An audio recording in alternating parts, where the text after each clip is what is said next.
Pinsan, hindi ba maganda rito? Ayaw mo pang sumama kanina. Sa susunod, maniwala ka na sa akin. Tama ka nga Kuya Rusty. Maganda nga rito. Hindi ako nagsising sumama sa'yo. Sigurado ka bang mag-i-enjoy ako rito? Oo naman. Sigurado mag-enjoy ka rito.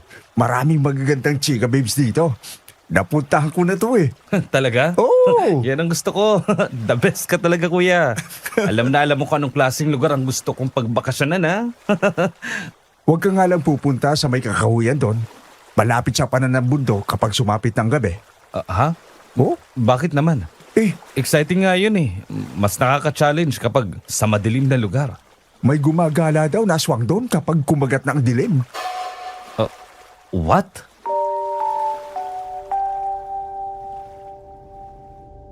Naranasan mo na ba na paglihiman ka ng mahal mo sa buhay? Magugulat ka na lang na ang lihim na yon ay naging daan upang mapahamak ang ibang tao. Tatanggapin mo ba ito o itatama para sa kapakanan ng mas nakakarami? Isang mapagpalang araw sa iyo, Miss Ligaya, at sa lahat ng mga tagapakinig. Itago mo na lang ako sa pangalang Ingrid. Isa akong may bahay at may 2 ng anak. Simple lang ang buhay namin ng aking pamilya noon sa probinsya. Meron kaming negosyo at iba pang pinagkakakitaan. Ang aking ikukumpisal sa iyo, Miss Ligaya, isa akong dating manunugis na bumihag sa puso ng isang lalaki na ubod ng yaman, ngunit saksakan naman ng babaero. Paano nangyari yun? Ito ang ibabahagi ko sa inyo. Pero bago ko ito simulan, sa lahat ng tagapakinig na mahilig sa mga kwentong katatakutan, huwag niyong kalimutang mag-comment, like, share, at subscribe sa channel na ito na Aswang Confessions. Huwag din po natin kalimutang bisitahin at pakinggan ang mga kwento ng ating kapatid na channel, ang Aswang Diaries.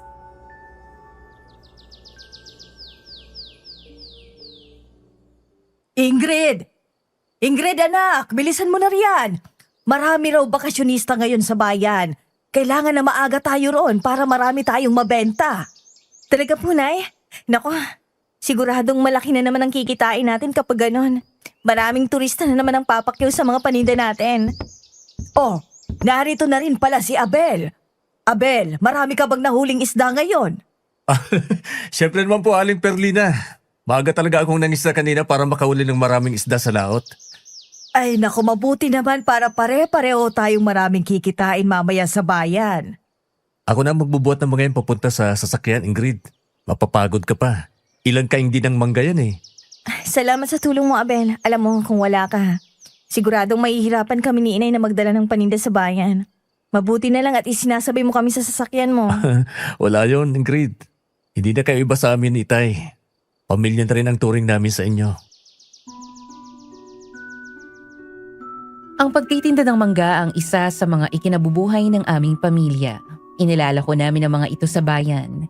Tinutulungan kami ng kababata kong si Abel sa pagdadala ng aming mga paninda dahil meron siyang owner type na jeep na ginagamit para ihatid kami sa bayan. Isa ring mangingisda si Abel at ang mga nahuhuli niya ay ibinebenta rin niya.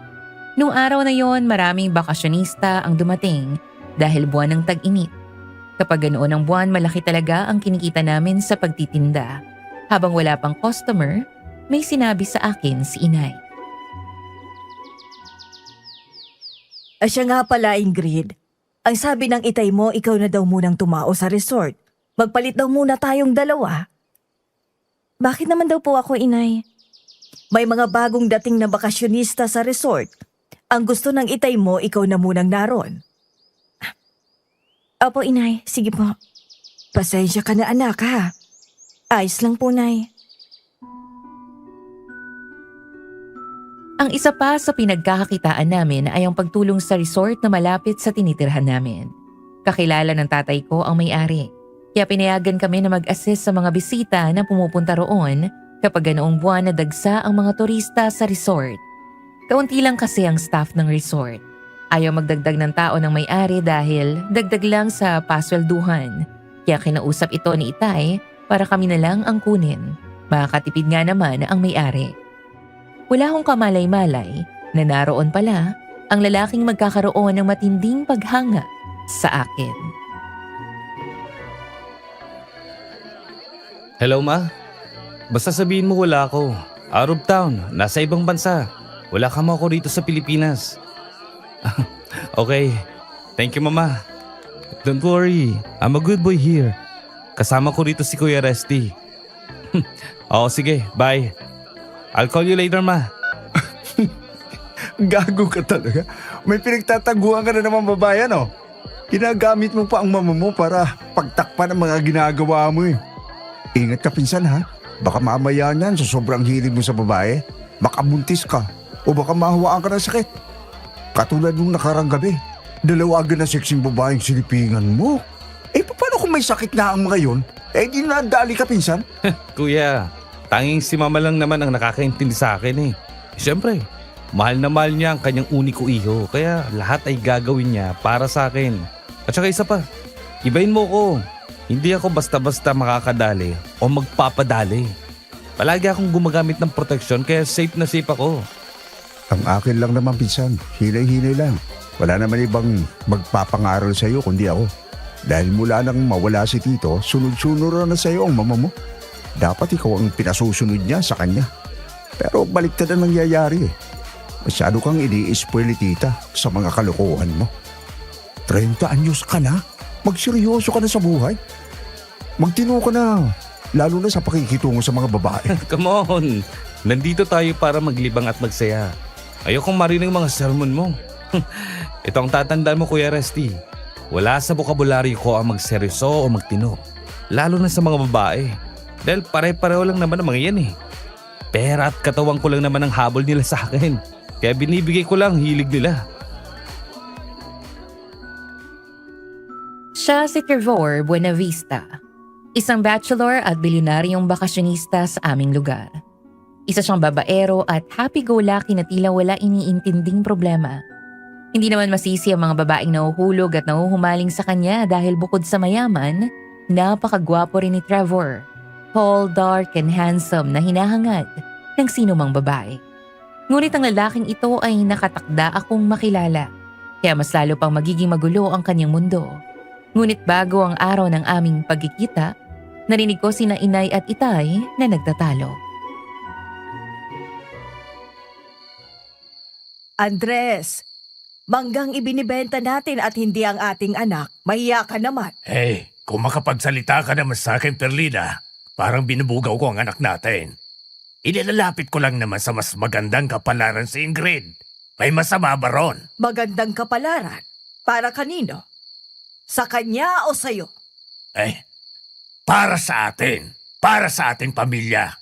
Hindi ka pa ba nagsasawa sa buhay natin dito sa barang ito? Ayaw mo bang umalis dito? Ayaw mo bang tumira sa syudad? Kasi ako, sawang-sawa na sa buhay natin dito. Ayoko na sa lugar na ito. Si Ingrid lang ang pag-asa natin para makalis dito.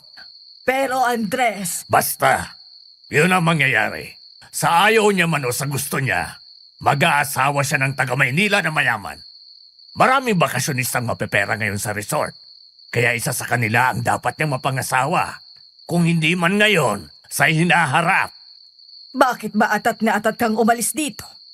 Bakit gustong-gusto mong lisanin ang lugar na ito, ha Andres? Di ba sinabi ko na ayoko nang manatili rito?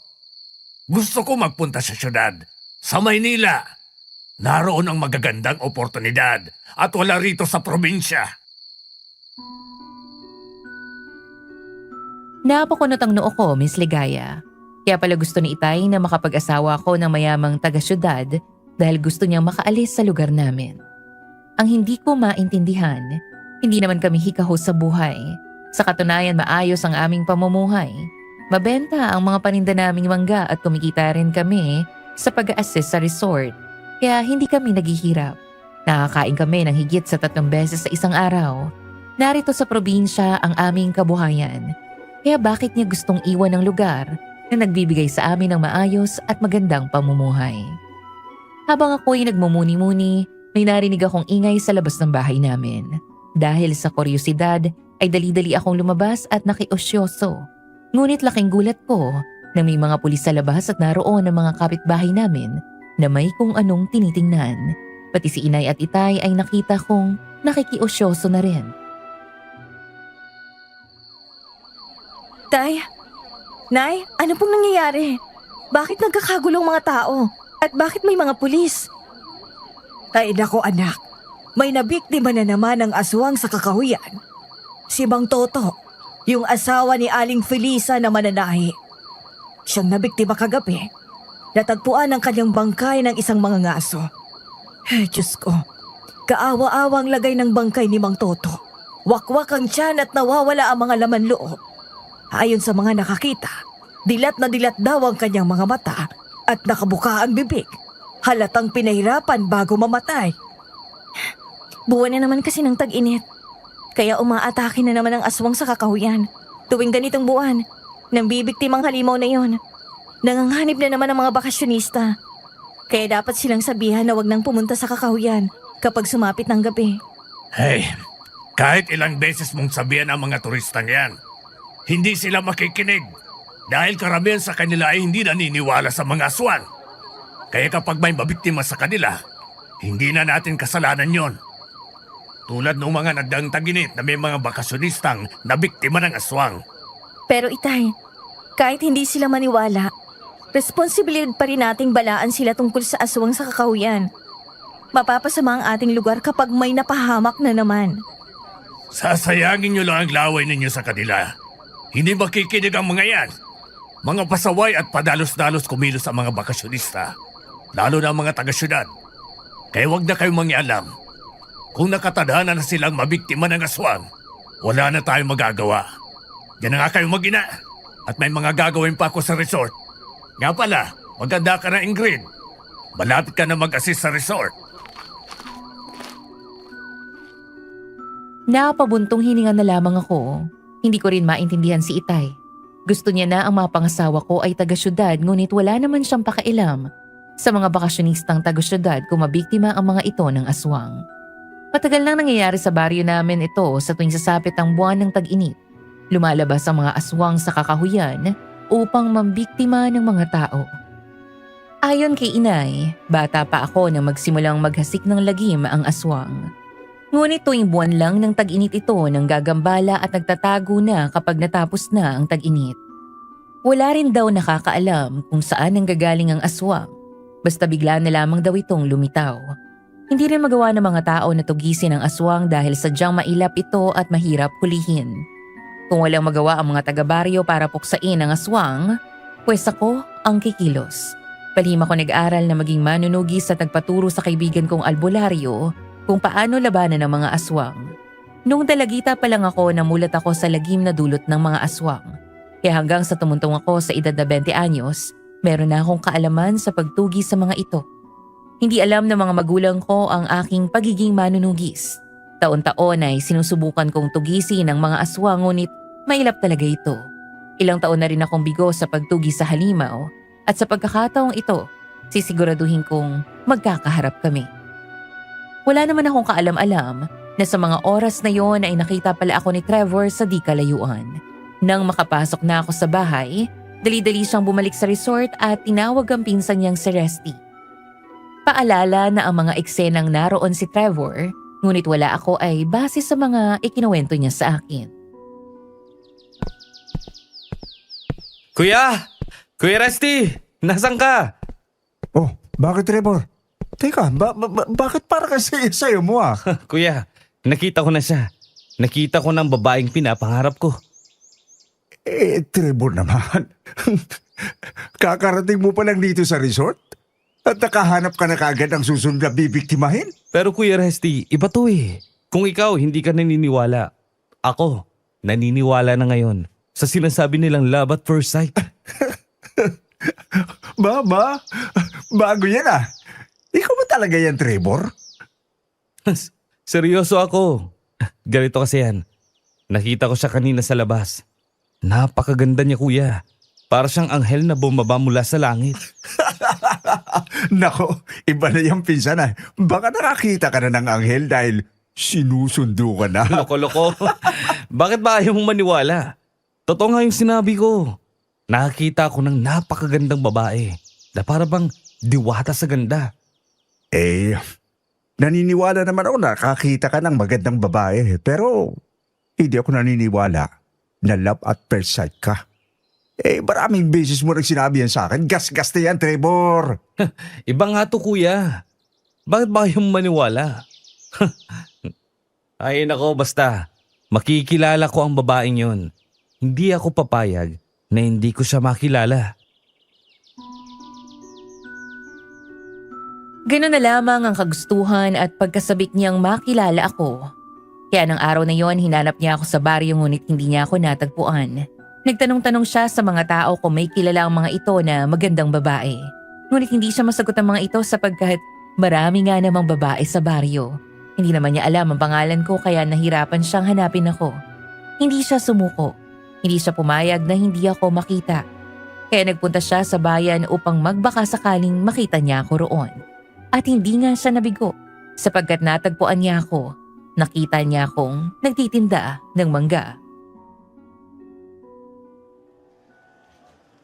Magandang araw po, sir. Bili na po kayo ng paninda naming mangga. Masarap at matamis pong mga yan. Hello miss, nakita na kita. Ikaw yung nasa baryo di ba? Yung malapit sa resort? Paano mo ako nakita, sir? Isa ka ba sa mga bakasyonista sa resort? Oo, nagbabakasyon ako rito kasama ang pinsan ko. Nakita kita na nakikipag-usap sa isang matandang lalaki at babae. May sasakyan pa nga ng pulis na malapit sa inyo at may mga taong nagkakagulo. Ako nga yung nakita mo. Kausap ang nanay at tatay ko. Kaya may sasakyan ng pulis at mga taong nagkakagulo dahil may natagpo ang bangkay sa kakahuyan. Biktima ng aswang. Ano? Aswang? Oo, sir. May aswang dito. Nambibiktima ito tuwing sumasapit ang tag-init dito sa baryo. Taon-taon may mga taong nabibiktima. At ilan sa kanila ay mga dayo. Sa kakahuyan nito namiminsala. Kaya kayong mga dayo, wag na wag kayong pupunta ron kapag malapit ng magabi kung ayaw niyong mabiktima ng aswang. Hindi ako makapaniwala na totoo nga may aswang. Sinabayan na ako ng pinsan ko na huwag pumunta sa kakauyan dahil may aswang daw. At totoo palang sinabi niya. Talaga bang may mga ganong klaseng nilalang? Pero kung taon-taon ay may nabibiktima ang aswang, bakit hindi ito nababalita sa TV o sa internet? Bakit walang lumalabas na balita tungkol sa aswang dito sa probinsya? Oo, sir. Totoo talaga na may aswang. At kaya naman hindi nababalita o kumakalat ang tungkol sa aswang dito sa probinsya. Yun ay dahil sa news blackout na nangyayari dito. Hinaharangan ng mga ulat at impormasyon tungkol dito ng mga nasa gobyerno para hindi mag-alala o matakot ang mga tao. Kaya walang nakakaalam ng katotohanan tungkol sa aswang sa lugar na ito. Ay, nako, kinuwento na kita tungkol sa aswang. Pasensya ka na. Bibili ka ba ng mangga? Oo. Magkano ba ang bangga mo? 1 kilo bang bibilhin mo? O pwede mo namang bilhin ng 1 kaing ng mangga? Bibilhin ko lahat yan. Paborito kasi namin magpinsa ng mangga Kaya bibilhin ko ang lahat ng paninda mo. Talaga? Papakyawin mo lahat ng paninda ko? Oo, bibilhin ko lahat. Ako nga pala si Trevor. Taga Maynila. Ikaw, anong pangalan mo? Ingrid. Ako si Ingrid. Nice to meet you, Ingrid. By the way, thank you nga pala sa pagpapaalala mo sa akin tungkol sa aswang. Huwag ka mag-alala. Susundin ko ang payo mo. Hindi ako pupunta sa kakahuyan kapag gabi na. Ikinagagalak ko rin na makilala ka. At wala yun.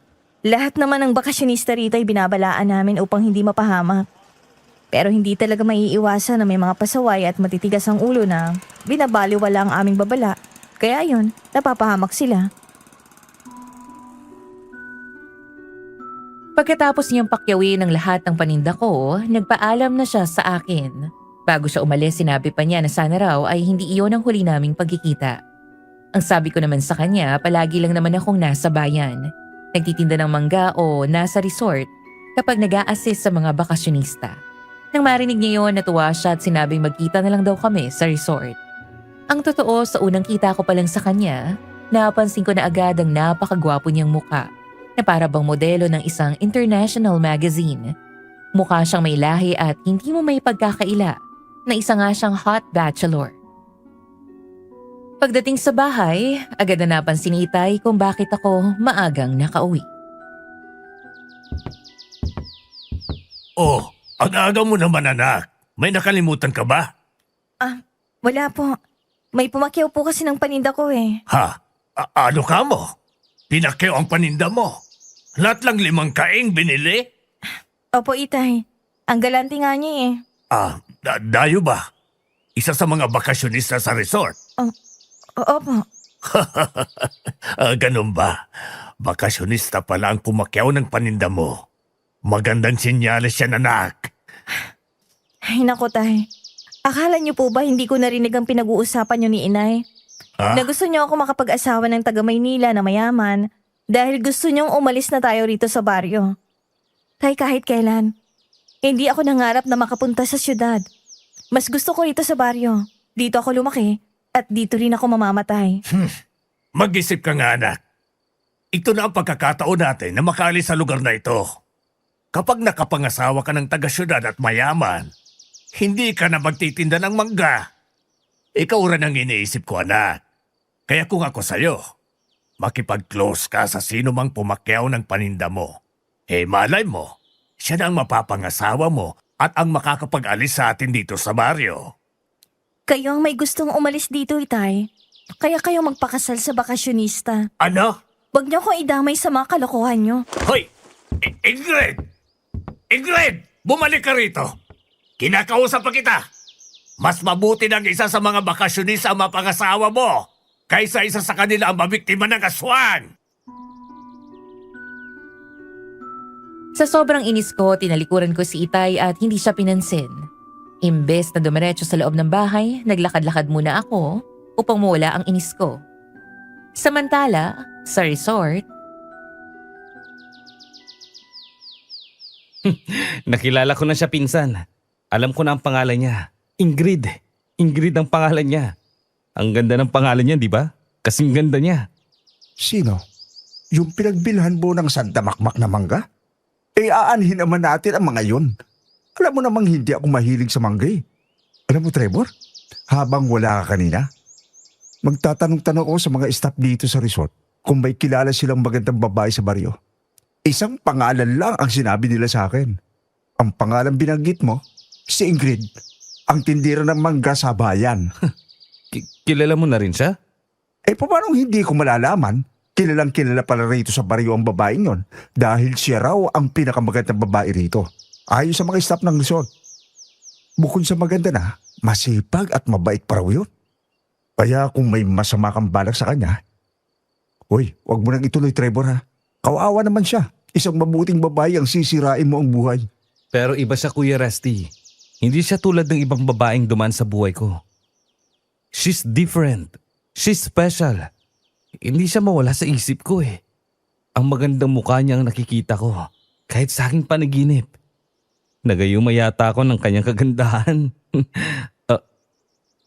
Teka kuya, tingnan mo yung dalawang matanda. Mukhang bigat na bigat sila sa mga daladala nila. Halika, tulungan natin. Oo nga, no. Hindi ba lang tinutulungan ng mga lalaking staff eh. Ang laki ng mga katawan, ayaw naman tumulong. wala akong kamalay-malay na ang dalawang matandang tinulungan ni Trevor at ng pinsan niya ay sina Inay at Itay, Miss Ligaya. Tulungan na po namin kayo sa pagbitbit niyan. Nakita po namin na nahihirapan kayong dalhin ng mga yan. Saan po ba namin ilalagay mga to? Ay, nako, salamat sir. Doon lang namin ilalagay ang ilan sa mga ito sa stock room. Ay, nakakahiya naman po sa inyo. Kaya itong mga guests dito, kayo pang tumutulong sa amin. Wala po sa amin yun. Pero teka po, may dala rin pala kayong mangga? Sandali, parang ito yung mangga na binili ko sa kabilang bayan ah. Ha? Aba, baka ang nabili mong mangga ay sa anak kong si Ingrid sir. Siya kasi ang nagtitinda kahapon sa bayan. Kilala niyo po si Ingrid? Teka, sandali. Tama. Kayo po yung kausap niya kaninang umaga. Kayo po ang mga magulang niya. Kami nga, sir. Kaming mga magulang ni Ingrid. Nakilala mo na pala ang anak namin. Bumili po ako sa kanya kanina ng paninda niyang mangga. Binili ko nga po lahat. Ha?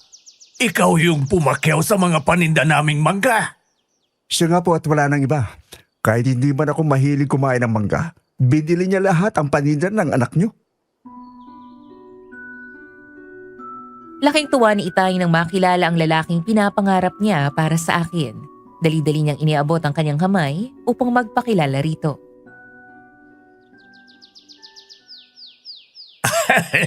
Ako nga pala ang tatay ni Ingrid, sir. Ako si Andres. Mang Andres na lang ang itawag mo sa akin. At ito naman ang asawa ko, ang nanay niya, si Perlina. Aling Perlina na lang ang itawag mo sa kanya. Nice to meet you po. Nang makita ko po kasi ang anak niyo, sobrang nagandahan po talaga ako sa kanya. Kaya gumawa ako ng paraan para makita at makilala siya. Hinanap ko po siya at dun sa bayan ko siya natagpuan. Nagtitinda po pala siya ng mangga kaya pinakyaw ko na ang lahat ng paninda niya. Siya nga po pala. Nasaan po ngayon ang anak niyo? Dahil ubos ang panindan niya, naroon siya ngayon sa reception area. Tumutulong siya roon. Kung gusto ninyong mamasyal, pwede niya kayong samahan. Ipapasyal niya kayo sa buong baryo. Talaga po? Pwede niya kaming samahan sa pamamasyal? Oo naman, sir. Alam mo kasi, sir, tumutulong-tulong din ang aming pamilya rito sa resort dahil kaibigan ko ang may-ari nito. Oy, Perlina, samahan mo nga sila kay Ingrid at sabihin mo sa kanya na ipasyal sila. Pero Andres, baka marami pa siyang ginagawa. Isa sa mga trabaho niya rito ay samahan ng mga guest kapag gustong mamasyal ang mga ito. Samahan mo na sila sa anak mo. Bilisan mo na, nakakaya sa kanila. Sige, ali po kayo. Sasamahan ko kayo sa kanya.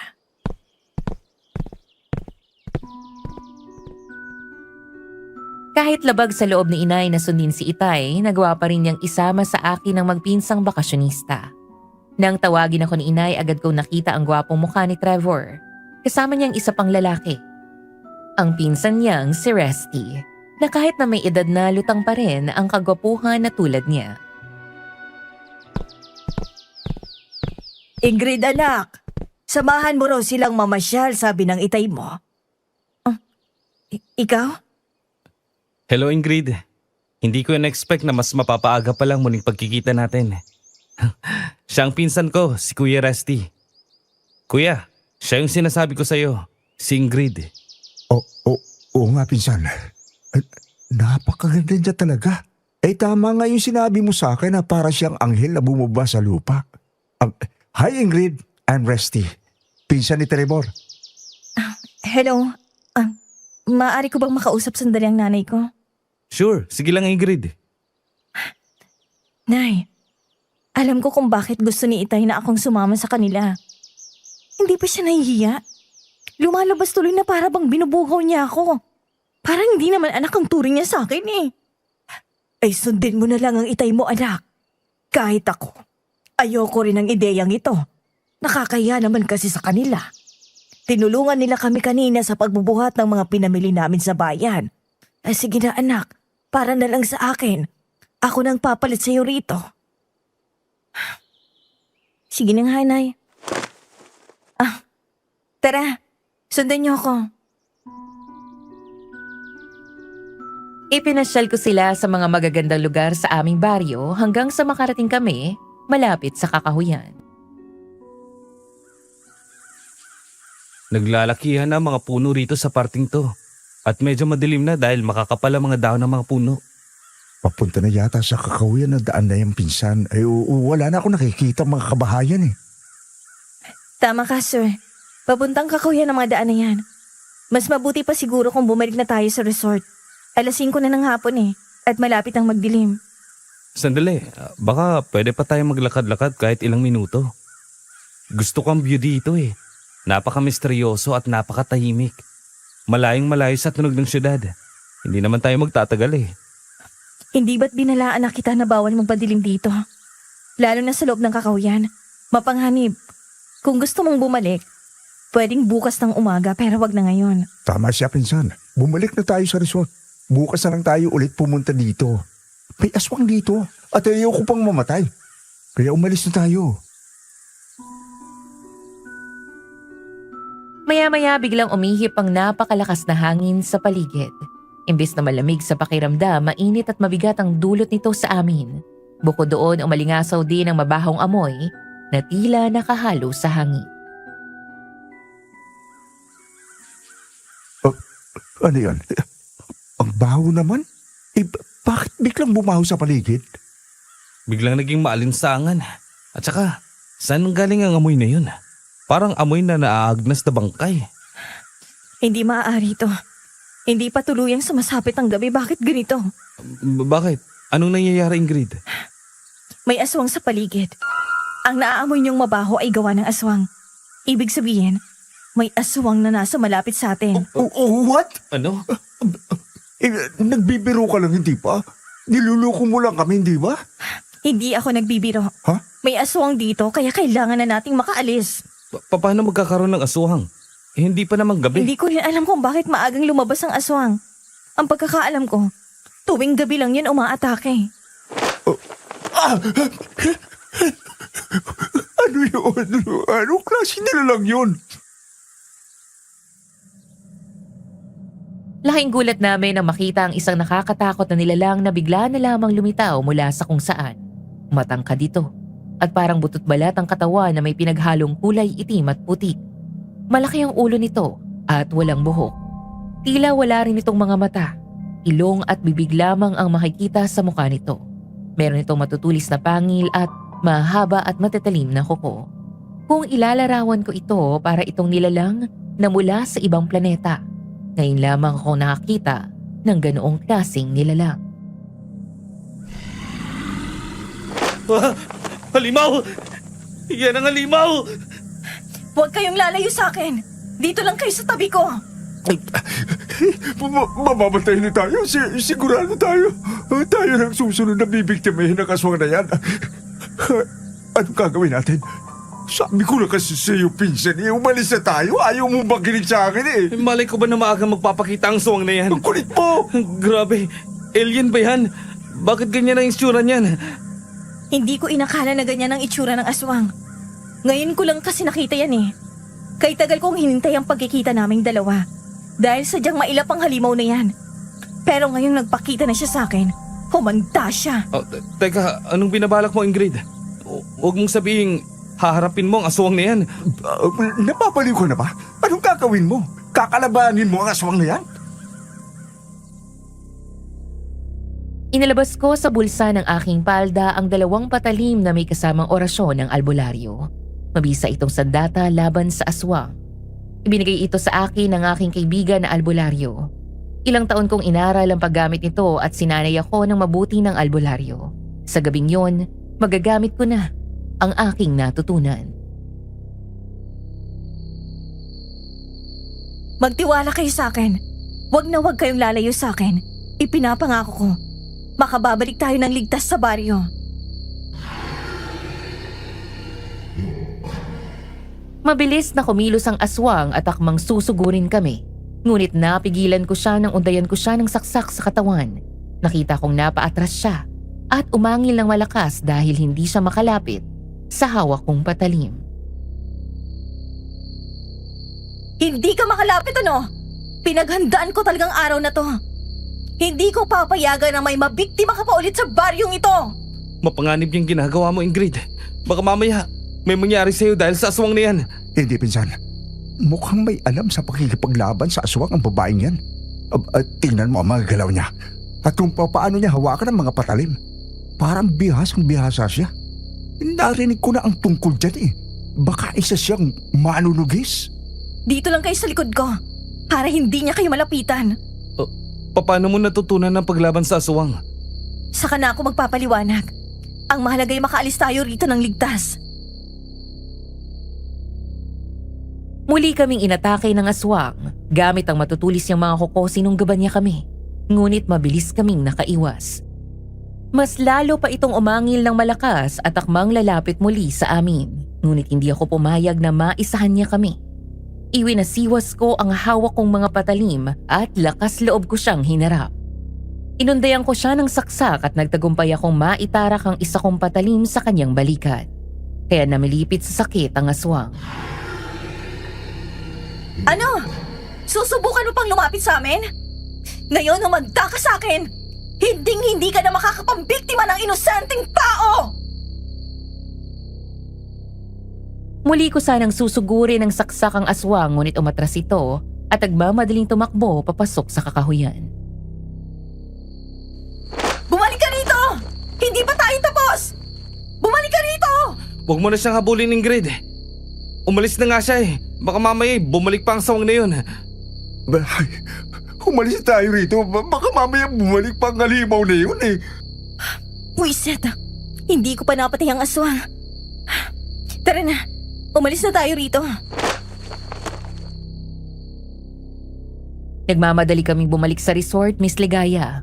Pagdating doon, hindi pa rin makapaniwala ang dalawa sa nangyari sa amin sa kakahuyan. Paano mo nagawa ang lahat ng ginawa mo kanina, Ingrid? Matapang kang humarap sa aswang gamit ang mga patalim mo. Ngayon lang ako nakakita ng isang babaeng katulad mo. Sabihin mo nga sa amin, isa ka bang manunugis? Tama ka. Isa nga ako manunugis. Matagal ko nang gustong patayin ang aswang na yun na nambibiktima ng mga tao tuwing sasapit ang buwan ng tag-init. Nag-aral ako na maging manunugis sa tulong ng kaibigan kong albularyo. Ngunit taon-taon, palagi akong nabibigo na makaharap ang aswang dahil sobra itong mailap. Kanina ko lang siya nakita at makaharap. Pagkakataon ko na sanang mapatay ang aswang, ngunit nakatakas ito. Ang totoo, walang alam ang mga magulang ko sa pagiging manunugis ko. Ayoko rin itong ipaalam sa kanila dahil sigurado mag-aalala lang sila sa akin. Wow! Ang galing naman. Hindi ka lang maganda. Magaling ka pang makipaglaban sa aswang. Mas lalo mo akong napapahanga, Ingrid. Maraming salamat sa pagtulong mo sa amin kanina. Ha? Kung wala ka, baka napatay na kami ng aswang. Kasalanan mo to, pinsan eh. Kung umalis tayo roon ng mas maaga, hindi na sana tayo nakita ng aswang. Muntik ng mga anib ang buhay natin kanina. Sorry na. Hindi ko naman kasi alam na kahit hindi pa sumasapit ang dilim, bigla na lang lumilitaw ang aswang. Imalay ko ba na kahit maliwanag pa, ay kayang magpakita ng halimaw na yun? Hanggang ngayon, iniisip ko pa rin kung bakit nagpakita ang aswang hanggang hindi pa sumasapit ang gabi. Hindi kaya isa yun sa mga uri ng aswang na kayang umatake kahit hindi pa sumasapit ang dilim? Marami kasing iba't ibang uri ng aswang. Magpasalamat na lang kayo dahil nakaalis kayo ron ng buhay. Uulitin ko, wag na kayong pupunta ron kahit pa maliwanag. Naiintindihan niyo ba ako? Puntahan niyo ng lahat ng pwede niyong puntahan dito sa baryo. Wag lang sa kakahuyan. Okay, promise. Hindi na kami pupunta ron. Lalo na napatunayan ko na talagang totoong may aswang doon. At isa pa, wag niyong sasabihin sa ibang tungkol sa pagiging manunugis ko. O kahit yung pag-atake ng aswang sa atin kanina sa may kakahuyan. Sikreto lang natin ito. Hindi maaaring malaman ni na Inay at Itay ang pagiging manunugis ko. Makakaasa ba ako sa inyo? Oo naman. Pangako wala kaming pagsasabihan ng lihim mo. Iniligtas mo ang buhay namin eh. Kaya malaki ang utang na loob namin sa'yo. Makakaasa ka, Ingrid. Walang makakaalam ng sekreto mo. Salamat. Nang makabalik ako sa bahay, agad akong inusisa ni Itay kung ano ang nangyari sa pagsama ko sa magpinsang bakasyonista. Ay, anong nangyari anak? Naging masaya ba ang mga bakasyonista sa pamamasyal ninyo? Inabot na kayo ng gabi. Mukhang nawili kayo ah. At saka okay yung dalawa, di ba? Lalo na yung Trevor. Ang balita ko, saksakan pala ng yaman ang lalaking yon. Isa pala siyang bilyonaryo. Inako, sigurado kapag siya ang nakatuluyan mo anak, tiba-tiba ka. Magbubuhay reyna ka. Pwede ba, Tay? Ah, Yan na naman kayo sa mga pantasya ninyo eh. ay, Malabong magusto na ako ng lalaking yon. Kung totoo man na mayaman siya, siguradong hindi ang isang tulad ko na tindera ng manggang gugustuhin niyang maging asawa. Siguradong isang babaeng tulad din niyang mayaman ang papatulan niya. anak, kaya nga dapat ikaw ang gumawa ng motibo. Dapat magustuhan ka niya. Dapat ay mapaibig mo siya upang maging kayo at pakasalan ka niya. Kapag nangyari yon, makakaalis na tayo sa lugar na ito. Hindi, Itay. Hindi ko gagawin yan. Hindi ako magpapakababa ng ganyan para makaalis lang sa lugar na ito. Kung gusto niyong umalis, kayo na lang. Huwag niyo kaming idamay ni Inay. Abat, hoy Ingrid, bumalik ka rito. Nagiging bastos ka na ha. Ako pa rin ang tatay mo, kaya ako pa rin ang dapat mong sundin. Tigilan mo na nga ang anak natin, Andres. Kung ayaw niya, huwag mo siyang pilitin. Huwag mo siyang idamay sa kahibangan mo. Hey, maniwala ka, Perlina. Hindi lang para sa kanya, kundi para rin sa atin ang lahat ng ginagawa ko. Darating ang araw na maiintindihan nyo rin ako. Gagawin ko ang lahat. Mangyari lang ang gusto kong mangyari. Hindi namin akalain na talagang gagawin ni Itay ang lahat. Matupad lang ang gusto niya. Isang araw, Ingrid! Ingrid, anak, ang itay mo nalulunod! Tay! Ay, Diyos ko! Bakit naman kasi naroon sa dagat? Hindi naman siya marunong lumangoy! Tulong! Tulungan niyo ang asawa ko! Naroon si Trevor para tulungan si Mang Andres. Diyos ko! Iligtas niyo po ang asawa ko! Magaling lumangoy si Trevor po. Kayang-kaya po niyang iligtas si Mang Andres. di nagtagal na iaahon ni Trevor si Itay mula sa dagat at dinala sa dalampasigan. Dali-dali kaming lumapit ni Inay. Andres, ano ba kasing nangyari't nagpunta ka sa dagat? Ano ba kasing pinagagagawa mo? Tayo naman ano bang ginagawa niyo sa dagat? Samantala hindi naman kayo marunong lumangoy Naisip kong maligo sa dagat dahil sa sobrang init ng panahon. Sa mababaw na bahagi lang naman ako naliligo. Ngunit biglang lumangkas ang alon at tatangay ako.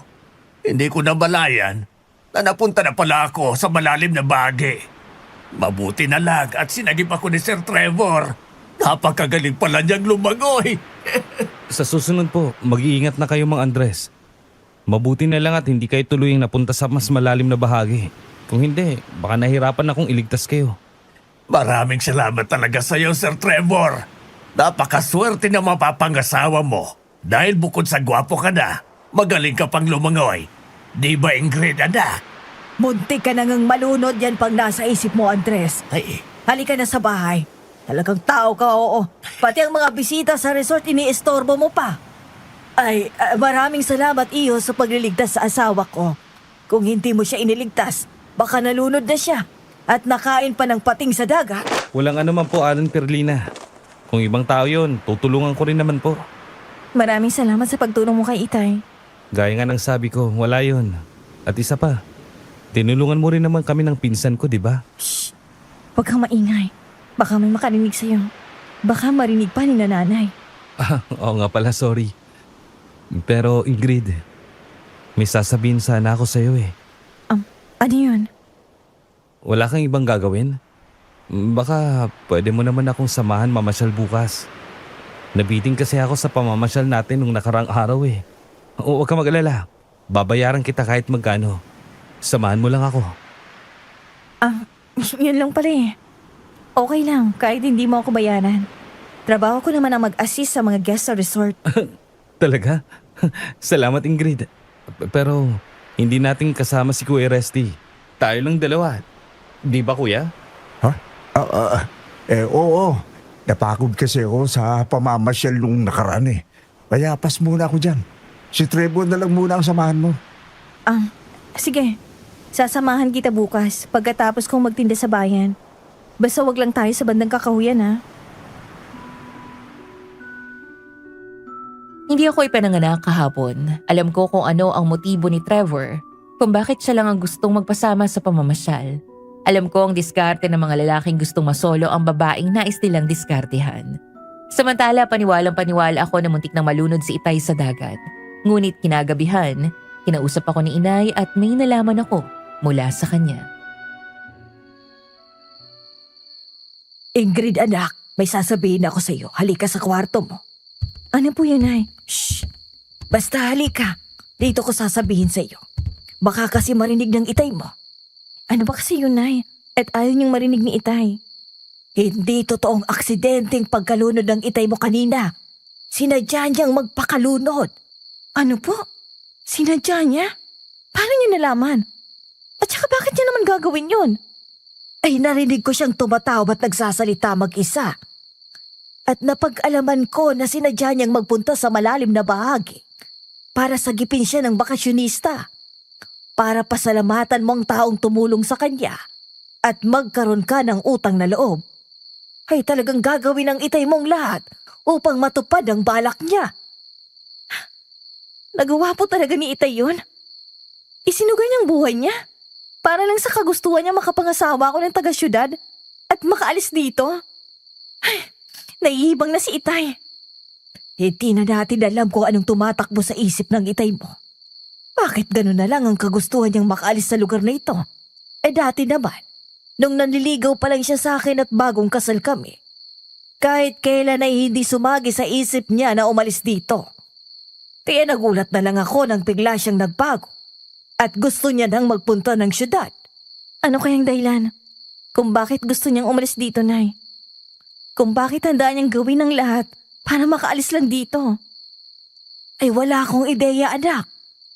Pero malakas ang kutob ko na may itinatago ang Itay mo.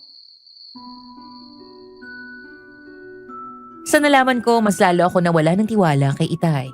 Hindi na siya ang tatay na nakilala ko. Mas mahalaga sa kanya ang sariling kagustuhan kaysa sarili niyang anak. Samantala ng sumunod na araw matapos maubos ang lahat ng paninda kong mangga, ay nagpunta ako sa resort para samahan si Trevor sa pamamasyal. Saan ba yung sinasabi mong pupunta natin? Kanina pa tayo naglalakad. Sana pala sinabi mo na malayong lalakaran natin para tsinelas na lang isinuot ko. Nandito na tayo. Tingnan mo. Ang ganda rito, di ba? Oo nga. Ang ganda nga rito. Maaliwalas ang paligid at presko ang hangin. Maganda talaga rito. Sa lahat ng magagandang lugar dito sa amin, ito ang pinaka-paborito ko. Bukod sa kakahuyan, tahimik din dito at nakakagaan ng loob ang tanawin. Konti lang nakakaalam ng lugar na ito. Napakaswerte ko naman kung ganun dahil isa ako sa mga taong nakarating sa lugar na to. Kapag nagbakasyon ulit ako rito, babalikan ko ang lugar na to. Salamat at isa ako sa mga taong dinala mo rito, Ingrid. Dinala ko siya sa isang tagong talon sa liblib na bahagi ng aming baryo. Bukod sa talon na kulay berde ang tubig, marami ring iba't ibang uri ng bulaklak sa paligid na para bang isa itong hardin.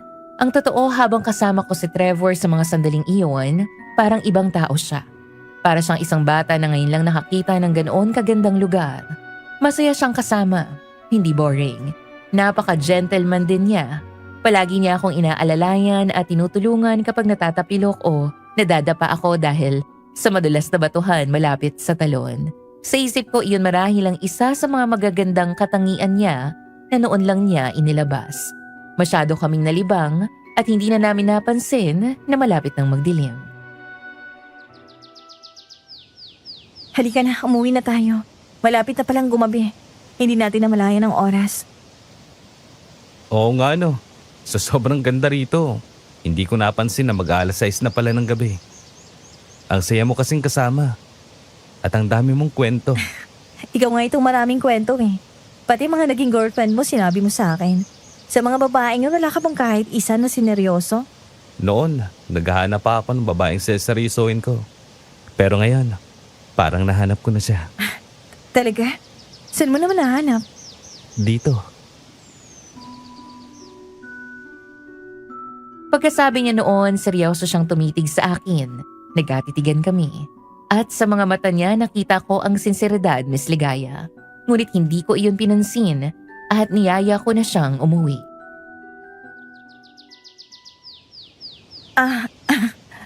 Tayo na. Bumalik na tayo sa resort. Okay, sige. Bumalik na tayo. Hahakbang pa lamang kami nang biglang umalingaw-ngaw ang malakas na sigaw ng isang lalaki sa di kalayuan. Ano kayang nangyari? Halika, tingnan natin. Baka kailangan niya ng tulong. Dali-dali naming hinanap ang pinanggagalingan ng sigaw at nang matunto namin iyon, laking gulat namin sa aming nakita. May isang lalaki na inaatake ng aswang. Wala na rin kaming nagawa dahil buhat-buhat na ng aswang ang lalaki at walang awa niyang winakwak ang tiyan ng biktima gamit ang matutulis niyang ngipin at kinain ng mga laman loob nito habang patuloy pa rin ito sa pagsigaw habang naghihingalo. Parang kilala ko yung lalaking yun. Tama, nakasabay namin ni Kuya Reste ang lalaking yun nung mag-check-in kami sa hotel ng resort. Bakasyonista rin siya. Ang demonyo. May nabiktima na namang dayo. At ang nakapagtataka, hindi na siya napipirmi sa kakahuyan. Nagagawa niya ng maglibot sa ibang lugar. Delikado ito. Baka isang araw sa baryo o sa bayan na siya mamirwisyo. Dapat na talagang wakasan ang aswang na yan. Teka, huwag mong sabihin lalabanan mo na naman ang aswang niyan. Kailangan. Dahil kapag hindi namatay ang aswang na yan, marami pang taong mapapahamak. Lakas loob akong lumabas sa likod ng malaking punong pinagtataguan namin ni Trevor at hinarap ang aswang. Halos luray-luray na ang katawan ng lalaking na biktima nito at tila patapos na rin itong kumain. Nang magtama ang aming mga paningin, nanlisik ang mga mata niya at umangil ng malakas. Hoy, aswang! Nagkita ulit tayo. Ang lakas talaga ng loob mo na mambiktima kahit hindi pa sumasapit ang dilim, ano? At hindi ka na pala sa kakuyan ng bibiktima. Pati pala rito sa lugar na ito. Ingrid, Anong ginagawa mo rito? Bakit ka umalis sa pinagtataguan mo? hindi ko hayaan na mag-isa mong harapin ang aswang na yan, Ingrid. Ano ka ba, Trevor? Mapapahamak ka lang sa ginagawa mo. Hindi ko matitiis na mag-isa kang humarap sa aswang, Ingrid. Tutulungan kitang labanan ng aswang na yan. Nakita ko si Trevor na dumampot ng malaking bato sa lupa at akmang ibabato yon sa aswang. Anong gagawin mo? Ano pa? Tutulungan kitang labanan ng aswang. Walang magagawang hawak mong bato sa aswang, Trevor. Hindi niyan kayang labanan ng halimaw na yan. Hayaan mong ako nang lumaban sa kanya. Nasa ganoong kaming tagpo nang hindi namin namalaya na umaatake na pala sa amin ang aswang at ako ang una niyang pinuntirya. Gamit ang matutulis niyang mga kuko, muntik na niyang malaslas ang leeg ko. Mabuti na lang at mabilis akong nakailag. Mas mabilis ka ngayon, ha? Pero hindi mo ako masisindak. Gamit ang dala kong patalim, inundayan ko ng saksak ang aswang.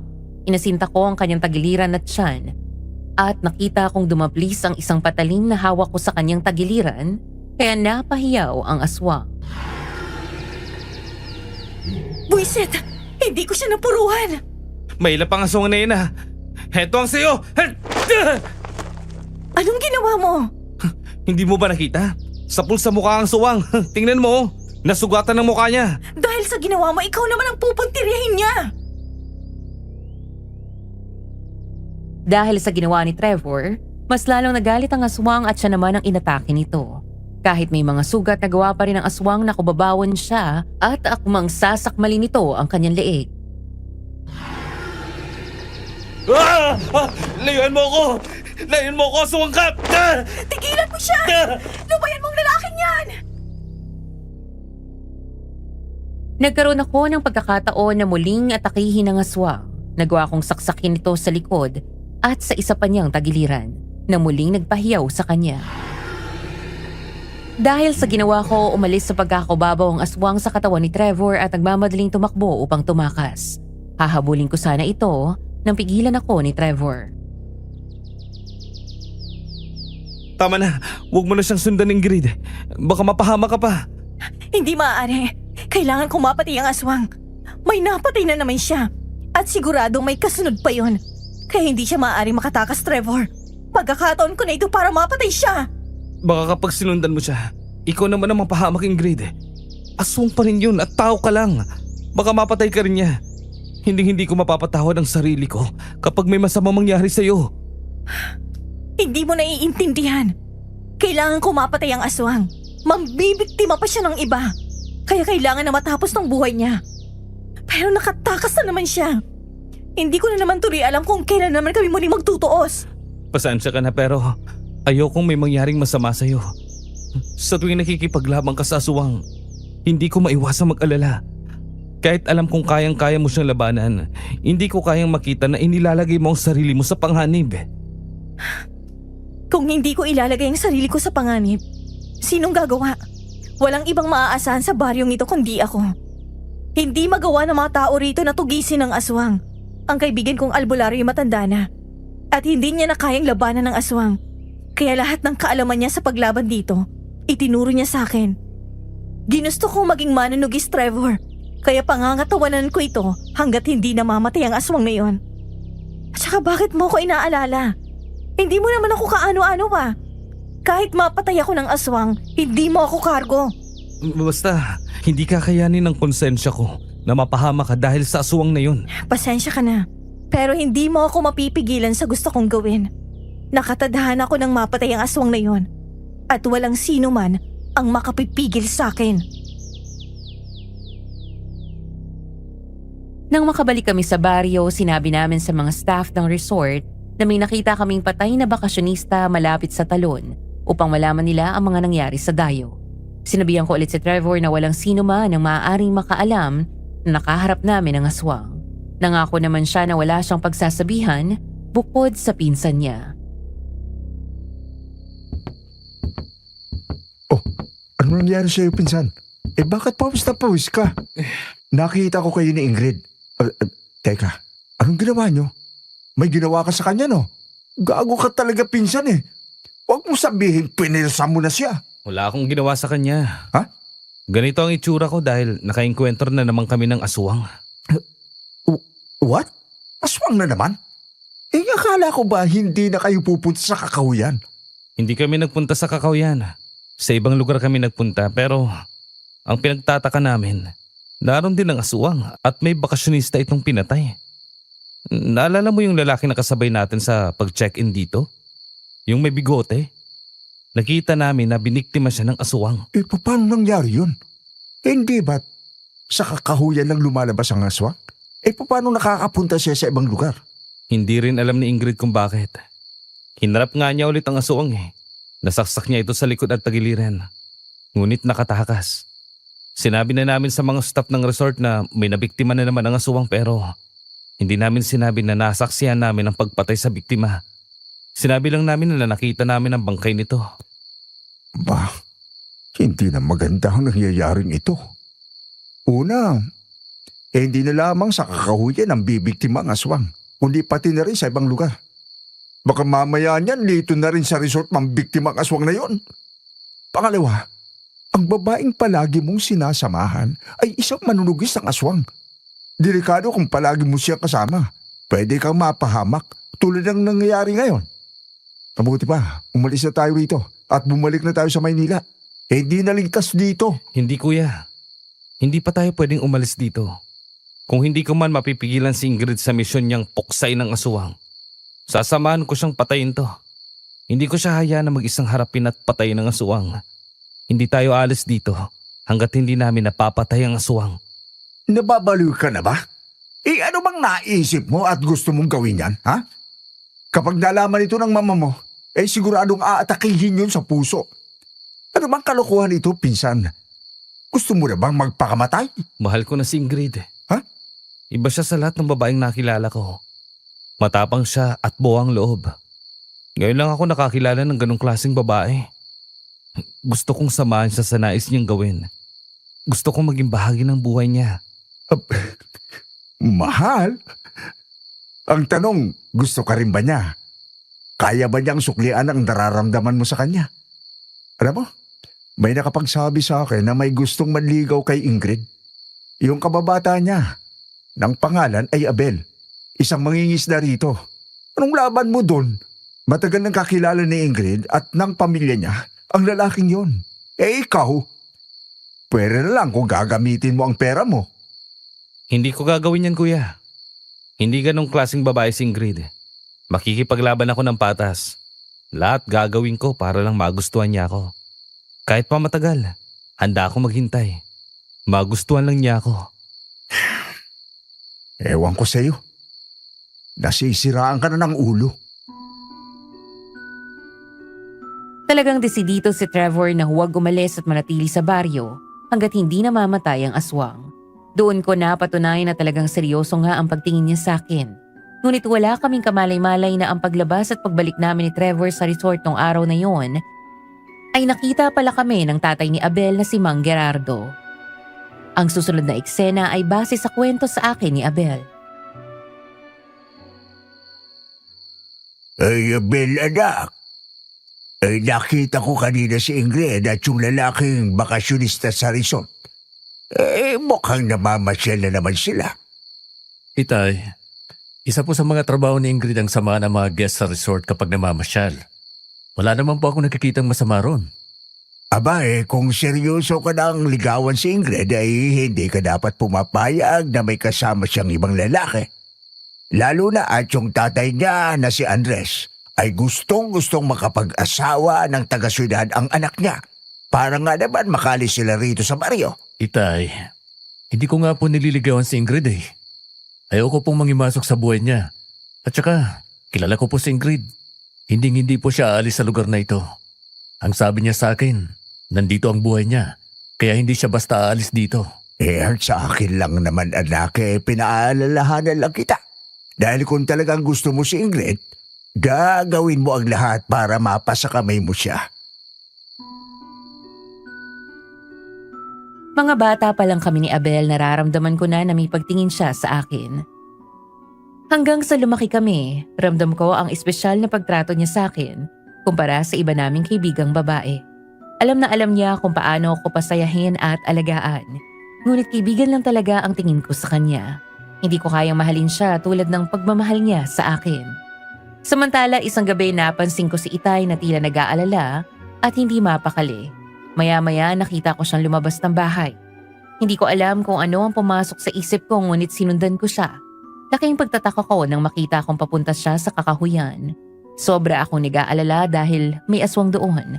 Baka lumabas ito at siya ang mabiktima. Tatawagin ko na sana siya upang pauwiin sa bahay ngunit laking gulat ko nang bigla na lamang siyang nawala sa aking paningin.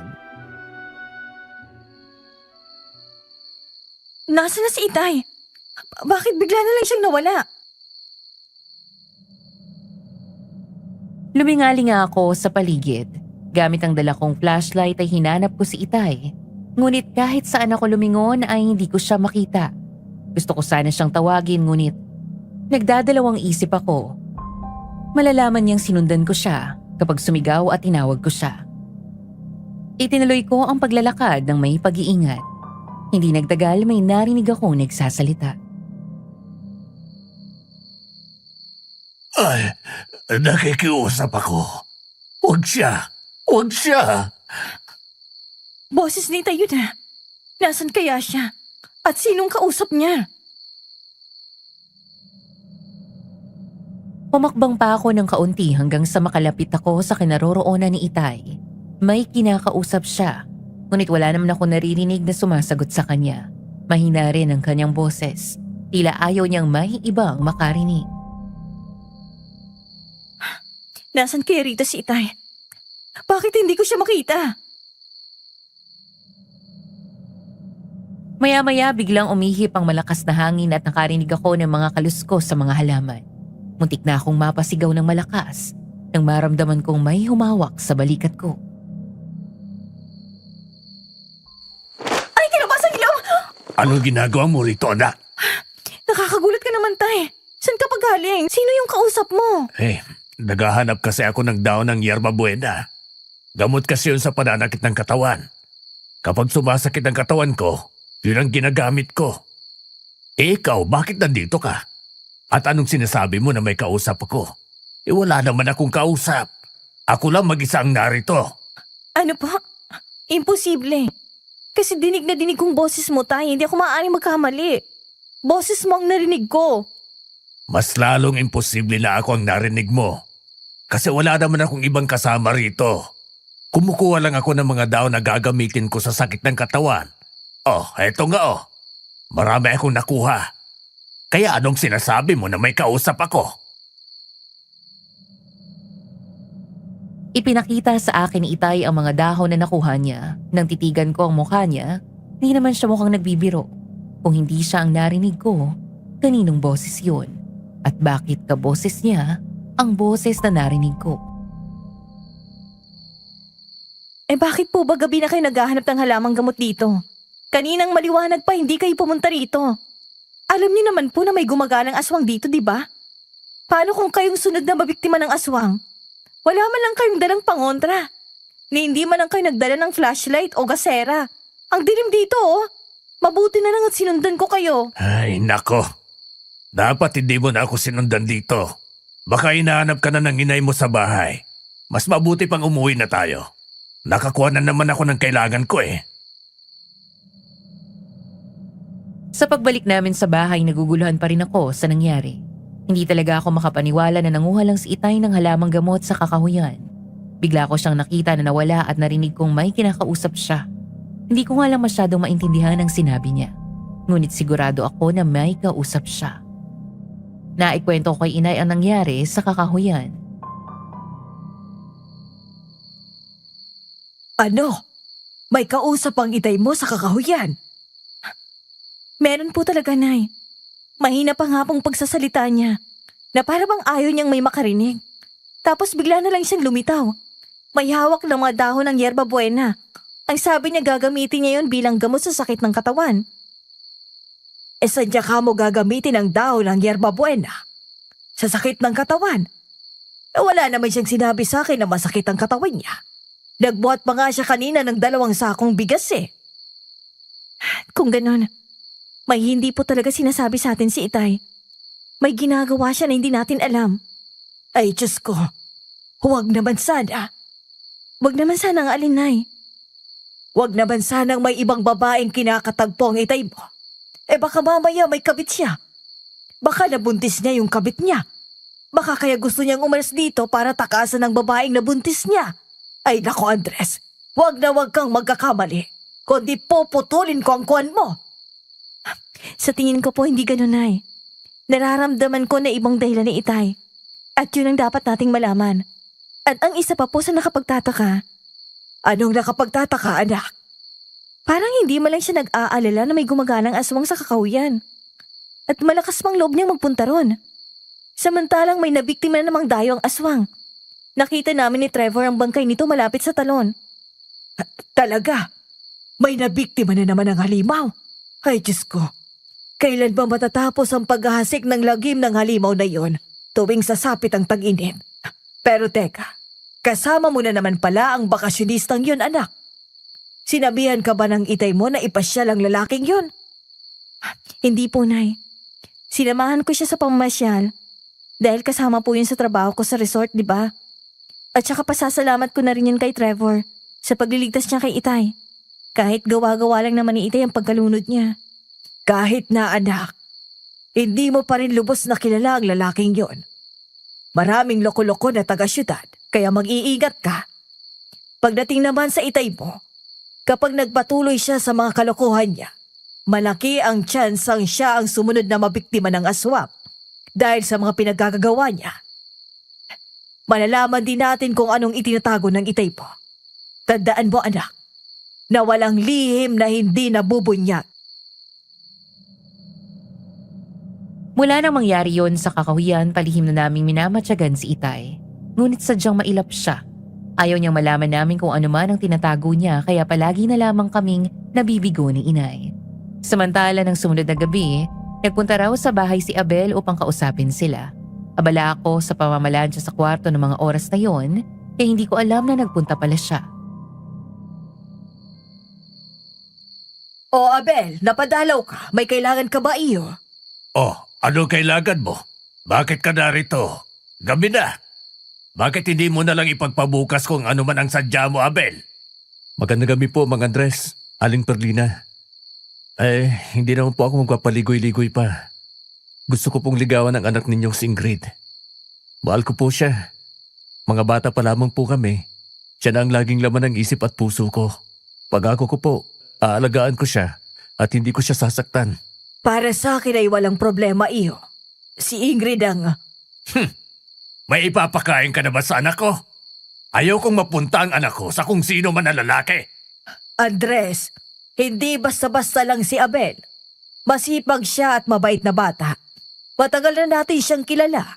At alam naman natin na noon pa man ay gusto niya ng anak natin. Ang tanong, kaya ba niyang buhayin ang anak natin? Kaya ba niyang bigyan ng magandang bukas si Ingrid? Gayong isa lamang siyang mangingisda? Walang mapapala sa kanya ang nag-iisa nating anak.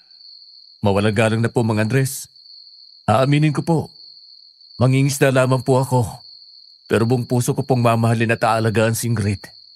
Hindi ko po siya pababayaan. At gagawin ko ang lahat para sa kanyang kaligayahan at kapakanan. Masipag po ako. at kaya ko po siyang bigyan ng maayos sa buhay. Naiintindihan mo ba ang sinabi ko, Abel? Ang sabi ko, gusto ko magkaroon ng magandang buhay ang anak ko. Hindi ikaw ang makakapagbigay ng ganong buhay sa kanya. Kaya ang mabuti pa ay umalis ka na at kalimutan mo na ang balak mong panliligaw sa anak ko. Pasensya na po, Mang Andres. Pero hindi po ako basta susuko. Mahal ko po si Ingrid at gagawin ko po ang lahat upang mapatunayan na tapat at malinis ang hangarin ko para sa inyong anak. Alam ko po na taga-syudad ang gusto niyong makatuluyan ng inyong anak. Pero handa po akong magsumikap at patunayan na kahit mangingisda lang ako, kaya ko siyang bigyan ng maayos at masayang buhay. Buong tapang na hinarap ni Abel ang galit ni Itay kahit ramdam niya ang bigat ng sitwasyon. Ipinakita niya ang sinseridad at determinasyon para sa pagmamahal niya sa akin. At kahit gaano kahirap, handa siyang patunayan na karapat-dapat siya sa puso ko. Ngunit kinaumagahan nagimbal kaming lahat nang may sumalubong sa amin na masamang balita. Ingrid! Ingrid! Oh, Diyos ko! Ingrid! Bakit po, inay? Bakit po kayo humahangos? Ingrid, si Abel! Ang kababata mong si Abel! Ano pong nangyari kay Abel, inay? Ay, wala na siya, anak! Patay na si Abel! Ano po? Saglit akong natigilan at natulala sa aking nalaman, Miss Ligaya. Ang kababata kong si Abel, ang mabait kong kaibigan, patay na. Anong patay na si Abel? Anong nangyari, nay? Ay, natagpuan ng mga kapitbahay ang bangkay niya sa tabing dagat, anak. May saksak sa dibdib at may laslas sa leeg. May pumatay sa kanya. Sino naman pong papatay sa kanya, nay? Wala naman po siyang kaaway dito. Mabait po si Abel. Wala siyang atraso kanino man. Sinong gagawa ng ganun sa kanya? Baka pinatay siya ng aswang. Buwan ng tag-init ngayon. Kaya nang bibiktima ang halimaw. Malas lang ng kababata mo na siyang nabiktima nito. Ay, hindi aswang ang pumatay kay Abel. Tao ang pumatay sa kanya. Hindi wakwak ang katawan niya at hindi nawawala ang kanyang mga laman loob. Ang sanhi ng pagkamatay niya ay ang saksak sa dibdib at ang laslas sa kanyang leeg. Kaawa-awa naman sinapit ni Abel. Hindi niya deserve ang ganong uri ng kamatayan. Napakabait niyang tao at napakabuting kaibigan. Hindi ko akalain na mangyayari sa kanyang ganon. Ay samantalang nagpunta pa siya rito kagabi upang magpaalam at manligaw sa iyo. Ano po? Liligawan niya ako? Ikinuwento sa akin ni inay ang napag-usapan nila ng gabing yun. Awang-awa ako kay Abel. Matapos siyang hamakin ni Itay, masaklap na pangyayari pa ang kinahantungan niya. Kahit wala akong kasalanan, nakaramdam ako ng guilt dahil bago siya namatay. Pinasama pa ni Itay ang loob niya. Akmang pagsasalitaan ko si Itay tungkol sa mga sinabi niya kay Abel nang may marinig akong malakas na boses ng lalaki sa labas ng bahay. Ingrid? Ingrid? Nariyan ka ba? Ingrid! Si Kuya Reste yun ah. Pinsan ni Trevor. Anong ginagawa niya rito? Dali-dali kaming lumabas ng bahay at hindi ako nagkamali. Si Kuya Reste nga ang nasa labas. Nakita namin na humahangos siya at parang nag-aalala. Oh, Kuya Reste, anong ginagawa mo rito? Ingrid, kailangan ko ng tulong mo. Si Trevor, hinuli ng mga pulis. Pinagbibintangan siyang pumatay sa kababata mo. Itinuro siya ng tatay ng kaibigan mo. Ano? Anong kinalaman ni Trevor sa nangyari? Hindi naman sila magkakilala. Ay, teka. Bakit si Sir Trevor ang pinagbibintangan ni Gerardo? Tama nga ako. Hindi naman sila magkakilala. Kaya paano may kinalaman siya sa pagkamatay ni Abel? Naiibang na ba ang Gerardo na yon? May sinasabi po kasi siya na nakita niyang nakausap at nagtatalo ang dalawa. Tulungan mo kami, Ingrid. Di mo mamatay tao ang pinsang ko. Sa kunting panahon na nakilala mo siya, alam kong alam mo na hindi niya magagawa yun. Tara kuya, samahan mo ako kung saan dinala si Trevor. Sasama ako sa inyo. Papatunayan ko na walang kinalaman si Sir Trevor sa pagkamatay ni Abel. Mapapaya ang Gerardo na yan. Makikita niya. Nay, kayo na po munang bahala rito. Sige anak, pahinga naman tayo sa pagtitinda ngayon.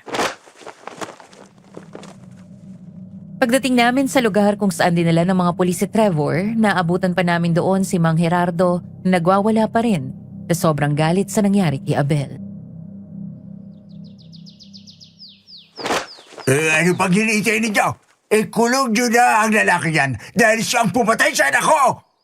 Maniwala po kayo sa akin. Wala po akong kasalanan. Hindi ko siya pinatay. Hindi ako mamamatay tao.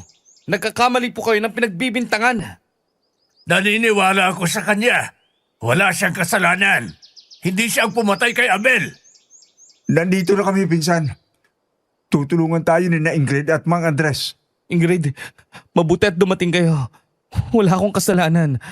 Hindi akong pumatay sa kababata mo. Ano ba talagang nangyari?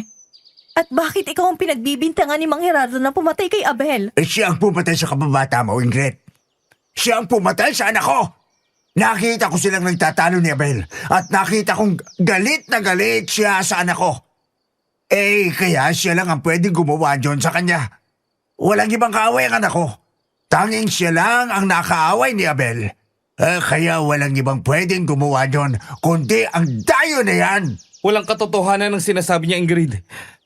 Oo, aminin ko na nag-usap kami at nagtalo kami ng anak niya kagabi pero hindi ko siya pinatay. Nagtalo kayo ni Abel? Bakit? At saka, paano kanya nakilala? Hindi naman kita na ipakilala pa sa kanya. Pinunta niya ako sa resort. Nagpakilala siya na siya raw si Abel, ang kababata mo. Kinausap niya ako at sinabihan na layuan daw kita at wag daw akong palagi nagpapasama sa iyo sa pamamasyal. Sinabi ko sa kanya na bakit kita lalayuan. Wala naman ako masamang intensyon sa iyo at wala rin siyang pakialam kung magpasama ako sa iyo sa pamamasyal. Dagdag ko pa, hindi mo naman siya boyfriend para pagsabihan niya ako ng ganon. Nalayuan kita. Doon na kami nagtalo. Sinabi niya na wag na raw kitang guluhin dahil nanliligaw na daw siya sa iyo. Ang sabi ko naman, wala akong pakialam kung manligaw man siya. Hanggat hindi mo siya sinasagot at hindi pa kayo, wala siyang karapatang pigilan akong mapalapit sa iyo. Pagkatapos nun, bigla na lang siyang umalis. Hindi ko na alam kung ano pa nangyari sa kanya. Natulog na ako sa kwarto ko. Alam niya ni Kuya Resty, dahil pareho kami nang nirerentang kwarto sa resort. Hindi ako naniniwala sa iyo. Ikaw ang pumatay sa anak ko. Ikaw lang ang may motibo para patayin siya. Sa'yo na rin ang galing na pinapalayo ka niya kay Ingrid dahil may gusto ang anak ko sa kanya. Tapos ikaw, ayaw mo pa rin siyang layuan? May gusto ka rin kay Ingrid. Kaya pinatay mo ang anak ko para masolo mo siya. Para wala ka ng karibal. Sa narinig ko, hindi ko alam kung sino ang paniniwalaan ko. May punto si Mang Gerardo. May motibo si Trevor upang patayin si Abel dahil ito ang pinakamahigpit niyang karibal pagdating sa akin. Ngunit may kung anong bumubulong sa puso ko na wala siyang kasalanan. Kahit may kling panahon ko pa lamang siya nakikilala, naniniwala akong hindi niya magagawang pumatay. Kaya sinabi ko iyon sa mga pulis. Sir, hindi po niya magagawang patayin si Abel dahil hindi naman po sila talaga magkakilala. Kung meron man silang naging pagtatalo, hanggang dun lang po yun. Naniniwala po akong wala siyang kasalanan. Tama po yun, sir. Hindi po siya umalis ng hotel kagabi. Alam ko po dahil magkasama kami. Kaya imposible ang ibinibintang matandang yan sa pinsang ko. Sandali ka. Naniniwala ka sa dayong yan? Ha, Ingrid? Paano naman ang anak ko? Kababata mo siya, kaya dapat ako ang paniwalaan mo. Kung tutusin, may kasalanan ka rin. Dahil kung hindi dahil sa iyo, hindi mamamatay ang anak ko. Minahal ka ng anak ko, pero bakit ang mamamatay tao na yan ang kinakapahan mo? Bakit mo sinisisi ang anak ko? Hindi kasalanan ng anak ko na may gusto sa kanya ang anak mo. At isa pa, bakit mo pinagbibintangan si Sir Trevor? Dapat siya pa nga ang magreklamo dahil sinugod siya ng anak mo. Ay nako, sir. Sa amin po kayo maniwala. Walang kasalanan ng lalaking ito. Kilala ko si Sir Trevor. Mabait siya. Kaya hindi niya magagawa yun kay Abel. Hindi siya ang pumatay Dahil nang umalis si Abel sa resort nung gabing yon, bumalik na si Sir Trevor sa hotel at hindi na lumabas. Laking gulat namin sa sinabi ni Itay. Hindi kami makapaniwala na nakita rin pala niya ang mga pangyayari. Totoo bang sinasabi mo, Itay? Oo. Napadaan din ako sa resort at nakita kong naroon si Abel at si Sir Trevor. Pero hindi ko naabutan na nagtatalo sila. Ang nakita ko lang ay umalis na si Abel at pumasok na sa loob ng hotel si Sir Trevor. Ilang oras din akong naroon dahil may mga kinausap akong staff sa resort. Hindi ko na nakita pang lumabas si Sir Trevor sa hotel. Kaya malabo talaga ang ibinibintang ng lalaking yan. Kung totoong sinasabi mo, Itay, anong oras nang makita mo na naroon si Abel? At ikaw, Mang Gerardo, sa pagkakatanda nyo, anong oras nagpunta sa resort ang inyong anak? Alas 8 ng gabi. Sabay ninyong sinabi. Alam mo nga rin ang oras, Itay. Naniniwala ko dahil natatandaan kong wala pang alas 8 ng gabi nang umalis si Itay sa bahay. At sinabi niyang may kakausapin siyang staff sa hotel. Anong oras na mangyaring paghaharap ninyo ni Abel, Trevor? Mga bandang alas 8 yun ng gabi. Hindi naman nagtagal ang pagtatalo namin dahil umalis na rin siya kaagad. Kung ganon, kung sinabi ni Itay na nakita niyang hindi na lumabas ng hotel si Trevor, ibig sabihin, hindi siyang pumatay kay Abel. Hindi siyang may kasalanan. Ibang taong pumatay kay Abel. Kaya pakawalan niyo na siya. Oh, sabi ko na sa inyo, wala kasalanan ang pinsan ko eh.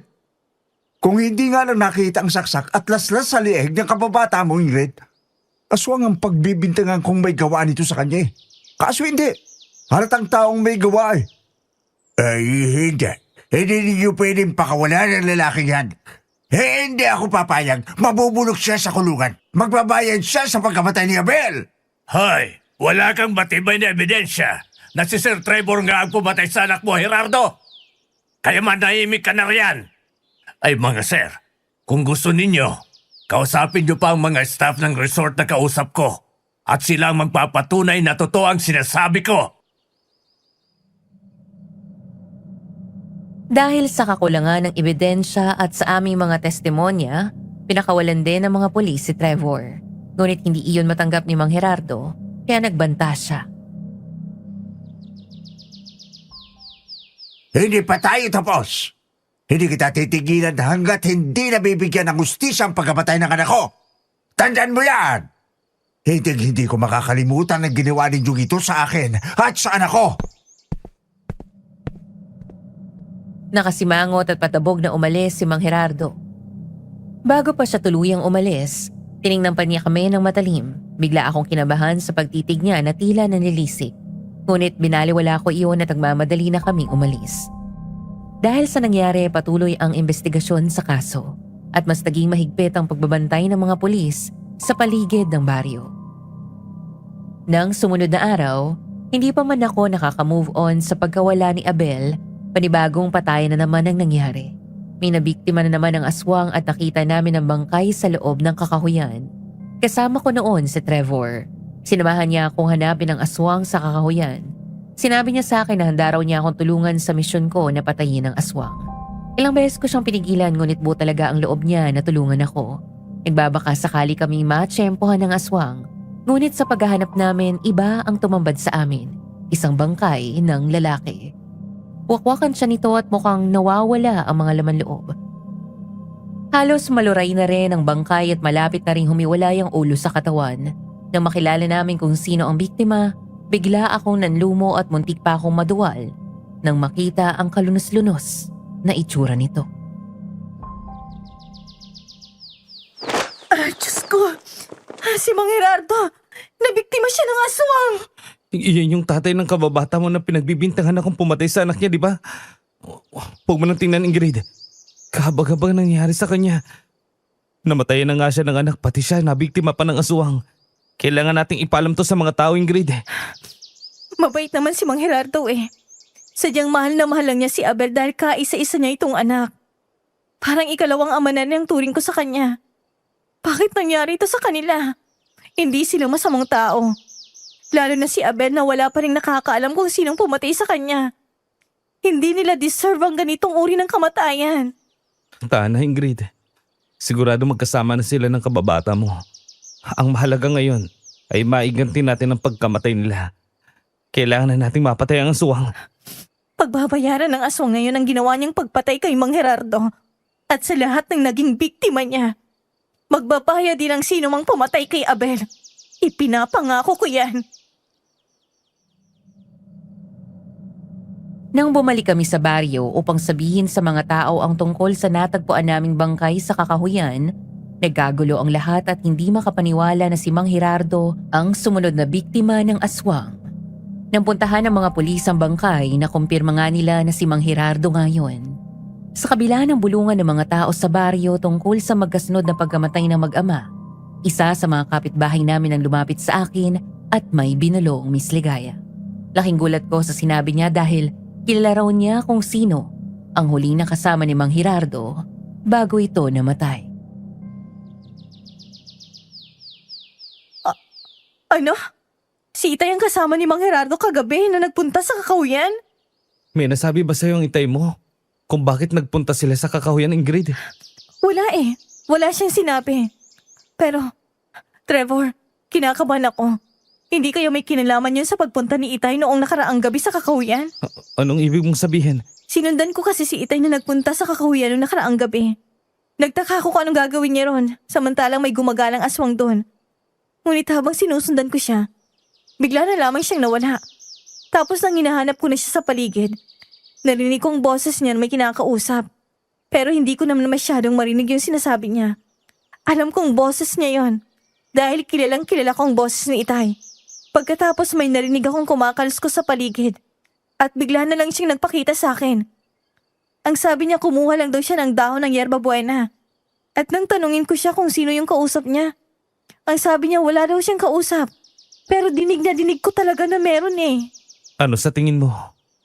May kinalaman kayang itay mo kung bakit nabiktima ng aswang si Mang Gerardo? Hindi mo rin maialis sa isip mo yun, lalo na't nagkasagutan sila. May duda na rin kami ni Inay kay Itay na may itinatago siya sa amin. Lalo na't gustong gusto niyang umalis sa lugar na ito. Kaya nga gusto niya ako makapag-asawa ng taga-syudad para makaalis kami rito. At ang hinala namin ni Inay, may matindi siyang dahilan kung bakit atat na atat siyang umalis dito sa baryo. At yun ang gusto kong malaman, Trevor. Sasamahan kitang alamin ng totoo, Ingrid. Nandito lang ako, kasama mo. Naiiya na ako sa'yo, Trevor. Wala ka namang obligasyon na tulungan at samahan ako. Hindi naman tayo magkaano-ano. Baka madamay ka pa sa kung ano man ang malalaman natin. Ang mabuti pa, tigilan mo ng pagtulong mo sa akin. Itigil mo ng pagsama sa akin sa paghanap ko sa aswang. At huwag mo na rin akong samahan sa pag-alam ng totoo tungkol kay Itay. Labas ka rito. Ayokong mapahamak ka. Nagulat ako nang hawakan niya ang mga kamay ko. Naramdaman ko ang malambot niyang palad at ang marahang pagdiin ng kanyang mga daliri na tila nagbibigay sa akin ng lakas ng loob. Sa mga sandaling yon, bahagyang nabawasan ng takot at pag-aalinlangan sa dibdib ko. Sa kabila ng lahat na nangyari, ramdam kong hindi ako nag-iisa. May kasama akong handang manindigan at sumuong sa panganib para sa katotohanan. Mahal kita, Ingrid. Gusto kong ipakita sa'yo na seryoso ako sa'yo. Gusto kong maging bahagi ng buhay mo, kahit pa komplikado. Kahit pa may panganib na kaakibat ng lahat ng to. Hindi ako uurong dahil lang sa takot.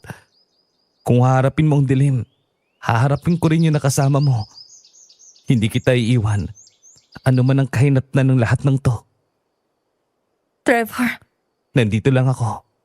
Ano man ang matuklasan mo, kasama mo ako.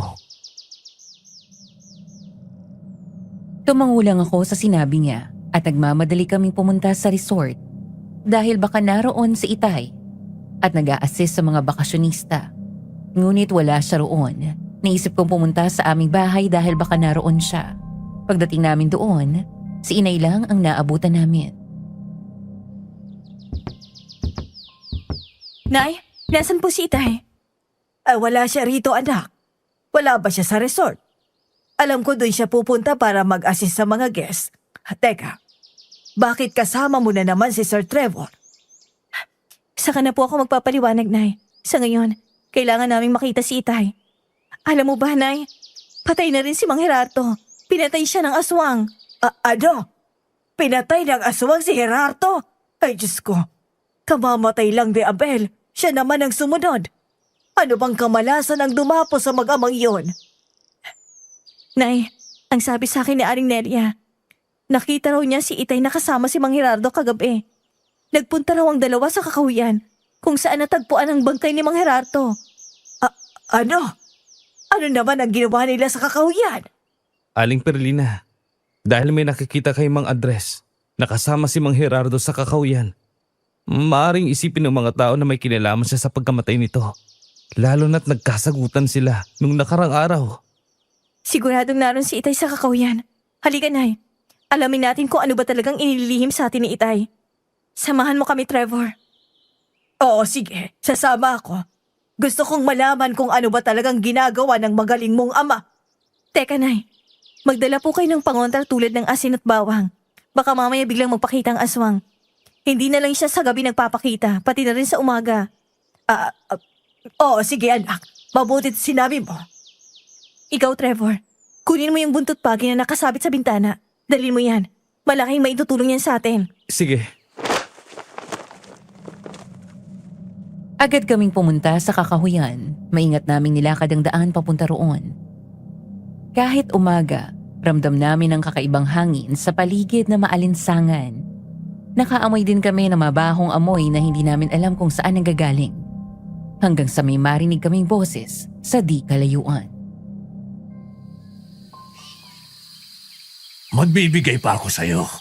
Huwag lang siya. Huwag lang siya. Boses ng Itay mo yun May kausap siya. Ganyan po yung narinig ko nang sinundan ko siya rito, Nay. Pero ngayon, medyo naiintindihan ko ng sinasabi niya. Pero sino yung kausap niya? Malapit na tayo sa kanya. Lumalakas na yung boses niya. Nandito lang si Mang Andres. Lumapit pa kami sa pinanggagalingan ng boses hanggang sa matuntun namin si Itay. Ngunit laking gulat namin sa aming nakita, Miss Ligaya. Si Itay ay nakaluhod sa lupa at ang mas ikinagulantang namin, nasa harap niya ang aswang at kinakausap niya ito.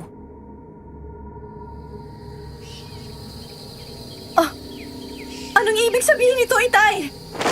Andres! Anong ginagawa mo? Kilala mo ang aswang? Anong ginagawa ninyo rito? Umalis kayo rito. Mapapahamak kayo rito. Huwag mo silang sasaktan. Pangako, marami pa akong ibibigay sa'yo. Anong ibig sabihin nito, Tay? Anong ibibigay mo sa halimaw na yan? Kasabot ka ba ng aswang na yan? Teka, siyang kausap mo, no? Ang aswang na yan ang kausap mo na magpunta ka rito sa kakahuyan. Anong kabaliwan ito, Andres? Tinutulungan mo ang aswang sa pambibiktima? Ikaw bang dahilan kung bakit napatay ng halimaw na yan si Gerardo at ang iba pa? Magpapaliwanag ako sa inyo. Pero kailangan nyo nang umalis hanggat nakikinig pa siya sa akin. Sige na, umalis na kayo rito. Bakit ito ginagawa, Mang Andres? Walang kasalanan ng mga taong pinapatay ng aswang. Pati mga tulad kong dayo ay binibiktima rin ng demonyong yan. Kapag nalaman ng mga tao na kasabot kayo ng aswang sa pagpatay niya, kukuyugin nila kayo. Pati na sina Ingrid at Aling Perlina ay madadamay dito. Kailangan nang mamatay ang aswang na yan. Marami na siyang pinatay. At hindi ko nahahayaan na makapambiktima pa yan. Kung pinoprotektahan mo ang halimaw na yan, Itay, itigil mo na! Inilabas ko ang mga inorasyon ng patalim na sandata ko laban sa aswang at akmang susugurin ko ito nang pigilan ako ni Inay at ni Itay. Anong gagawin mo, anak? Ano yung hawak mo? Huwag mong sabihin na lalabanan mo ang aswang! Tigilan mo yan, anak.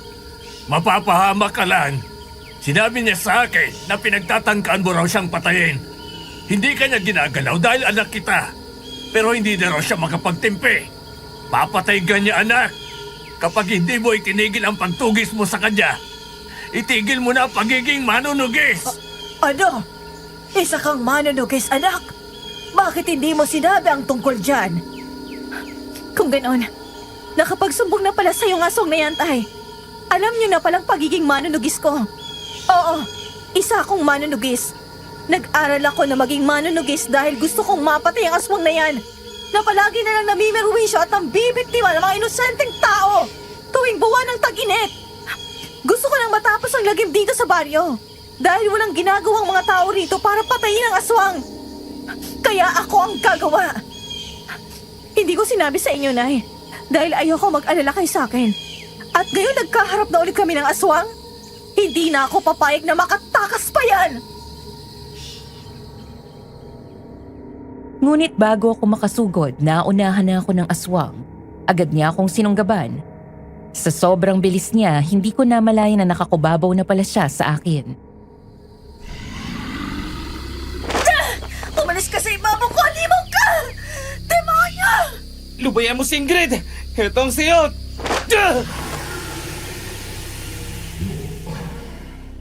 Pinaghahampas ni Trevor ng dala niyang buntot pagi ang aswang kaya nagawa nitong umalis sa ibabaw ko at namilipit sa sakit. Maya-maya si inay naman ang lumapit at sinabuyan ng asin ang aswang kaya napahiyaw ito at umalingaw-ngaw ang boses sa buong paligid. Huwag mong sasaktan ang anak ko at akong makakalaban mo! Tigilan niyo na yan! Umalis na kayo! Ako na ang bahala sa kanya. Sir Trevor, ilayo mo na rito ang mag-ina ko. Bilisan ninyo! Bakit niyo pa pinagtatanggol ang aswang na yan, Tay? Maraming buhay na nawala ng dahil sa kanya. At marami pang buhay ang kukunin niya kapag hindi namatay ang hayop na yan! Ano bang napapalaan niyo sa pagtulong sa kanya?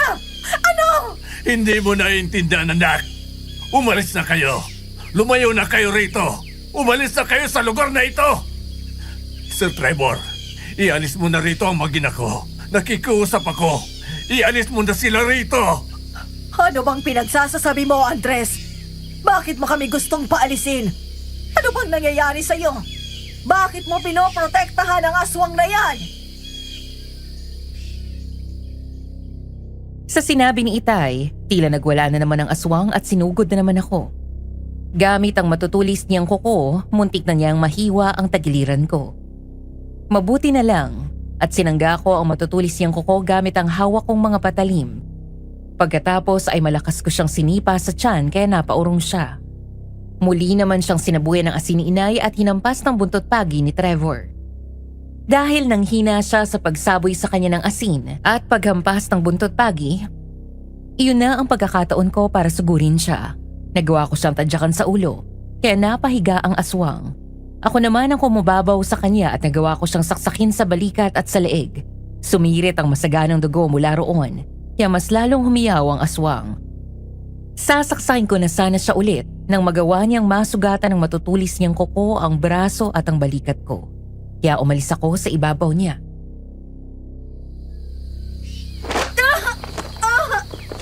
Aray ko! Ingrid! Walang hiya kang aswang ka! Magbabayad ka sa ginawa mo kay Ingrid! Etong siyot!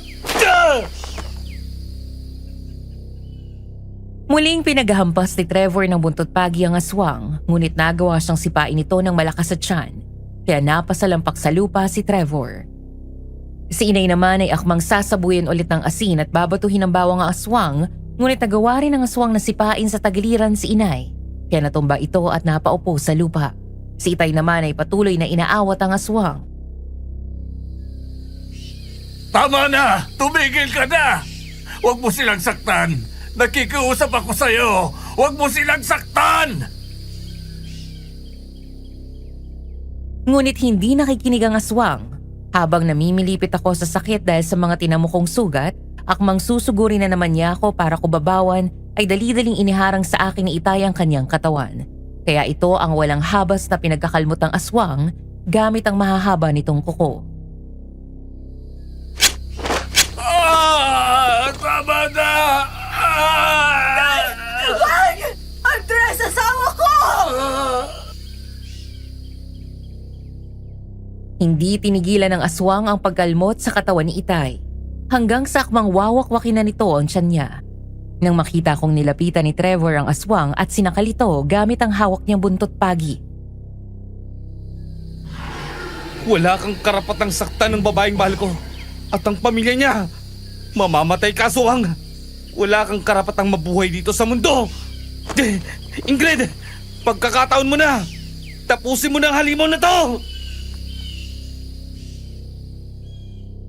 Dali-dali akong bumangon. Dinampot ko ang mga patalim kong nahulog sa lupa at buong lakas kong itinarak ang mga iyon sa katawan ng aswang. Ang isang patalim ay itinarak ko sa tiyan at ang isa naman ay sa dibdib. Idiniin ko yon hanggang sa umabot ang talim sa puso niya. Humiyaw ng malakas ang aswang. Ito ng katapusan mo, halimaw! Para ito sa mga taong pinatay mo! Ah! At ito naman ay para sa paggagamit mo sa tatay ko! Ah! Hindi pa ako nakontento. Ginilitan ko pa sa leeg ang aswang hanggang sa tuluyang bumagsak ito sa lupa at namatay. Dali-dali naming nilapitan si Itay na sugatan at nakahandusay sa lupa. Tay! Tay, gumising ka! Tay, gumising ka! Andres, asawa ko! Oh, Diyos ko! Ang dami magsugat! Tulungan natin ang itay mo, Ingrid! Dali natin siya sa ospital! Patawarin ninyo ako, Perlina. Ingrid, anak. Patawarin ninyo ako. Bakit mo nagawa yun, Tay? Bakit nakipagsabuatan ka sa aswang? Dahil malaki ang utang na loob ko sa kanya, anak. Anong ibig mong sabihin, Andres? Mahina ang puso ng anak nating si Ingrid noon, diba? Ang sabi ng doktor, hindi na siya tatagal ang 1 taon at mamamatay siya. Pero bigla siyang gumalik, diba? Gumalik siya. Hindi dahil nagkamali ang doktor na tumingin sa kanya. Gumaling ang anak natin dahil hiniling ko sa aswang na pagaling niya si Ingrid. Gamit ang kapangyarihan niya, gumaling at bumuti ang lagay ng anak natin, Perlina. Ano? Hindi totoo yan. Gumaling ang anak natin dahil pinagaling siya ng Diyos at hindi ng aswang na yon. Ano bang sinasabi niyo, Tay? Anong pinagaling ako ng aswang? Totoo ang sinabi ko. Pinagaling ka niya, anak. At ang kapalit ay susuplayin ko siya ng pagkain dito sa kakahuyan tuwing sasapit ang tag-init. Ako ang nagdadala rito ng mga taong bibiktimahin niya. At ang pinakagusto niya kainin ay ang mga bakasyonista. Diyos ko, Tay. Ano yung nagawa niyo? Patawarin kayo ng Diyos. Noon, habang nangunguha ko ng kahoy na panggatong dito sa kakahuyan, inatake ako ng aswang na yun. Hindi ko alam kung saan siya nanggaling o kung anong uri ng aswang siya. Mabuti na lang at may dala akong asin. Nagdadala ako ng 1 garapong asin kapag nagpupunta ako rito para pagkontra sa engkanto. Pero hindi ko akalain na magagamit ko yon laban sa isang aswang. Sinabuyan ko siya ng asin hanggang sa mangina siya. Pagkatapos ay kinausap niya ako sa isip. Hindi siya nagsasalita. Bigla na lang pumasok sa isip ko ang gusto niyang sabihin. Ang sabi niya sa akin, pwede raw akong humiling ng kahit ano. Huwag ko lang daw siyang saktan at patayin. Dahil desperado na akong gumaling ka, anak. Humiling ako sa aswang na pagalingin ka. At nagawa naman niya. Pinagaling ka niya. Kaya nawala ang malubamong karamdaman sa puso. Pero Itay, hindi mo na sana ginawa yon. Dapat noon pa itinuluyan mo ng aswang na yon upang hindi na siya nakasira ng buhay ng iba. Wala akong hindi gagawin para madugtungan ang buhay mo, anak. Mahal na mahal kita. Hindi ko hahayaan na mawala ka sa amin ng inay mo. Bukod sa pagpapagaling sa'yo, siya rin ang dahilan kung bakit maganda ang takbo ng negosyo natin. Kaya maayos ang pamumuhay natin. Kaya malaki ang utang na loob ko sa kanya. Sa tuwing buwan lang naman ang tag-init siya kumakain ng tao. Pero kapag natapos ang tag-init, hindi na siya nanggagambala dahil natutulog siya sa pinakatagong parte ng kakahuyan. Magigising lang siya kapag tag-init na ulit. Pero naisip ko na ayoko na. Nakukonsensya na ako sa ginagawa kong pagdadala sa kanya ng mga mabibiktima niya. Kaya nga gusto kong makapag-asawa ka ng taga-syudad na maaari makapag-alis sa atin dito. Kaya pala gustong-gusto niyong makaalis dito. Yan pala dahil gusto niyo ng takasan ng aswang. Oo. Gusto ko na umalis sa lugar na ito para takasan ng aswang. Kapag nasa Maynila na tayo, hindi na niya tayo masusundan. At isa pa, gustong-gusto ka na niyang kainin, Sir Trevor. Dahil mula nang makita niya kayong magpinsan sa kakahuyan, natatakam na siya sa inyo. Lalo na sa'yo. Dahil mga dayo kayo rito. Sinabi ko sa kanya na hindi kanya pwedeng galawin dahil gusto kita para sa anak ko. Pero ang totoo, gusto kita para ikaw ang mapag-asawa niya at makapag-alis sa amin dito sa lugar na ito. Ngunit hindi na siya makapagpigil. Gusto ka na niyang biktimahin. Kaya nga nagagawa na niyang makalabas dito sa kakahuyan at makapunta sa ibang lugar dahil hinahanap niya kayo ng pinsan mo, Sir Trevor.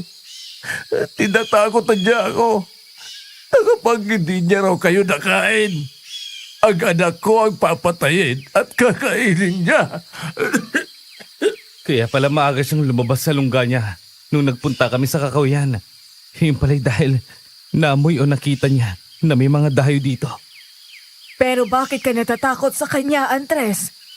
Pwede mo naman siyang patayin o di kayo ipatugis sa mga taga-baryo. Hindi ka na sana nagkasala sa Diyos. Hindi ako natatakot sa kanya. Hindi ko siya magawang patayin. Dahil kahit paano, ay malaki ang utang na loob ko sa kanya. Nabuhay ang anak natin. At nagkaroon tayo ng maayos sa pinagkakakitaan dahil sa kanya. Kaya gusto ko na lang siyang takasan upang hindi na niya tayo masundan pa. Pero hindi lang niya ang kasalanan ko. Ako rin ang nagsama rito kay Gerardo sa kakahuyan para ipakain siya sa aswang. Ayaw niya kasing tigilan si Sir Trevor. Gagawa raw siya ng paraan para madin ito sa kaso ng anak niya. Hindi ako papayag na makulong ang taong posibleng makapag-alis sa atin dito. Kaya ang ginawa ko, ipinalapa ko siya sa aswang. Napatay siya gaya ng pagpatay ko sa anak niyang si Abel. Nasagabal din sa plano kong paglalapit sa anak natin at kay Sir Trevor. Hindi kami makapaniwala sa narinig namin. Si Itay ang salarin sa pagkamatay ni Abel. Sa mga oras na yon, hindi pa rin manguya ng isip ko na kayang gawin ni Itay ang lahat ng ginawa niya. Makaalis lamang sa lugar na iyon at takasan ng aswang kahit pa ang pumatay ng tao. Yung sinabi ko sa mga pulis na nakita ko kayo ni Abel ay hindi totoo. Nagsinungaling ako sa kanila. Sinabi ko yun para pakawalan kanila, sir. Mabuti na lang at hindi nila kinausap ang mga staff sa resort na sinabi kong nakausap ko. Kung hindi, nabuko na nila na nagsinungaling ako. Mabuti na lang din at pare-pareho tayo ng oras sa sinabi sa kanila. Bakit mo nagawa ito, Andres? Bakit mo ito ginawa sa sarili mo? Hindi ka na natakot sa Diyos sa lahat ng krimeng ginawa mo. Naintindihan ko po na ginawa niyo ang lahat upang mapagaling ng si Ingrid. Pero ang hindi ko maintindihan ay yung nagawa niyong pumatay ng tao para lang sa kagustuhan niyong takasan ang mga kasalanan niyo. Patawarin kayo ng Diyos, mga Andres. Walang kasalanan si Abel, Itay. Bakit pati siya dinamay mo? Patawarin ka ng Diyos, Tay. Naway pagsisihan mo lahat ng nagawa mo. Patawarin ninyo ako. Nagsisisi na ako sa lahat ng nagawa ko. nagsisisi na. Tay! Tay! Tay, gumising ka, Tay! Tay! Andres! Andres, asawa ko! Wala na siya. Wala na si Mang Andres.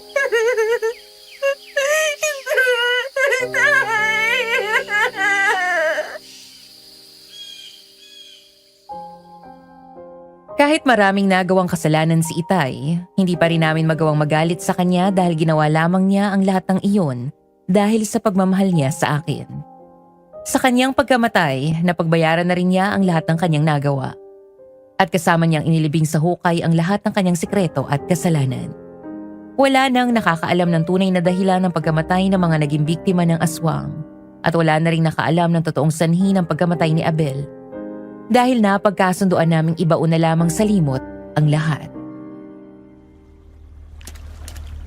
Bilisan mo, pinsan! Baka umalis ng ferry boat! Eto na nga kuya, nagmamadali na rin ako. Narito na tayo. Ay, salamat. Eksakto ang dating natin. Malapit na umalis ang sasakyan. Mabuti nakaabot ako. Ngayon na ba talagang alis mo, Kuya Resty? Oo, Ingrid. Kailangan ko na bumalik ng Maynila eh.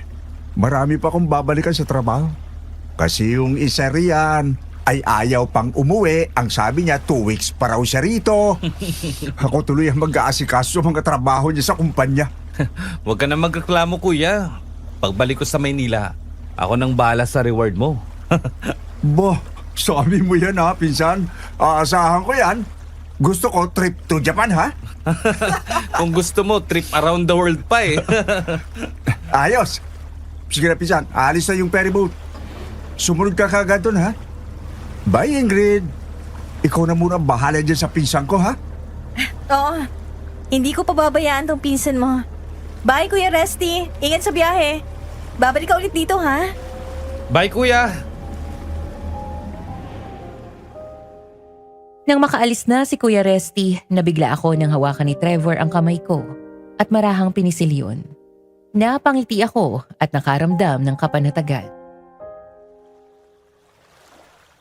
Maraming salamat, Trevor. Siguro kung wala ka, baka nasiraan na ako ng bait sa lahat ng nangyari. Salamat at hindi mo ako iniwan. Sinamahan mo ako mula sa laban ko sa aswang, sa pagtuklas sa mga sikreto ni Itay, at hanggang sa bawian siya ng buhay, naroon ka. Sabi ko naman sa'yo, di ba? Palagi lang akong nandito sa tabi mo. Kaya nga hindi pa ako umalis. Dahil gusto kong sulitin ang mga natitira kong araw dito. Nakasama ka. At uumpisahan ko na sa panliligaw sa'yo. Gusto kita maging girlfriend. Pumapayag ka ba na ligawan kita, Ingrid? Tinatanong po ba yan? Sinamahan mo nga ako sa pagharap sa panganib na dulot ng aswang. Kaya bakit ako tatanggi? Oo, pumapayag ako. Mr. Trevor Buenavista. Salamat, Ingrid. Nakahanda akong gawin ng lahat. Makuha ko lang ang matamis mong oo. Binago mo ang buhay ko. Ang dating babaero, ngayon ay natuto ng magmahal ng totoo. At pangako, ipapakita ko sa'yo araw-araw kung gaano ka kahalaga sa akin. Hindi lang sa mga magagandang sandali, kundi lalo na sa lahat ng pagsubok na darating pa sa atin. I love you, Ingrid. Mahal din kita, Trevor. Huwag kang mag-alala. Hindi kita pahihirapan. Talaga? Sinabi mo yan ha? Walang bawian.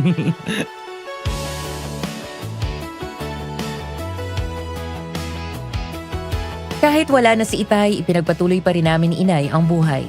Sa kabila ng masasakit na nangyari sa lugar na iyon, mas pinili pa rin namin na manatili roon dahil naroon ang kabuhayan namin. Naging masugid sa panliligaw sa Trevor at bago siya umalis pabalik sa Maynila, sinagot ko siya. Pagkaraan ng ilang linggo, bumalik siya para ipakilala ako sa kanyang pamilya. Na makilala ko sila, wala namang naging problema. Tanggap nila ako sa buhay ni Trevor. Mabait sila at hindi matapobre kahit mayaman ang kanilang angkan. Hindi nagtagal, niyaya ako magpakasal ni Trevor at bumuo kami ng pamilya. Habang sinusulat ko ang liham na to, ipinagdiriwang namin ni Trevor ang aming ika-4 na taong anibersaryo. Masasabi ko na kusa talagang darating sa buhay mo ang taong kukompleto sa'yo.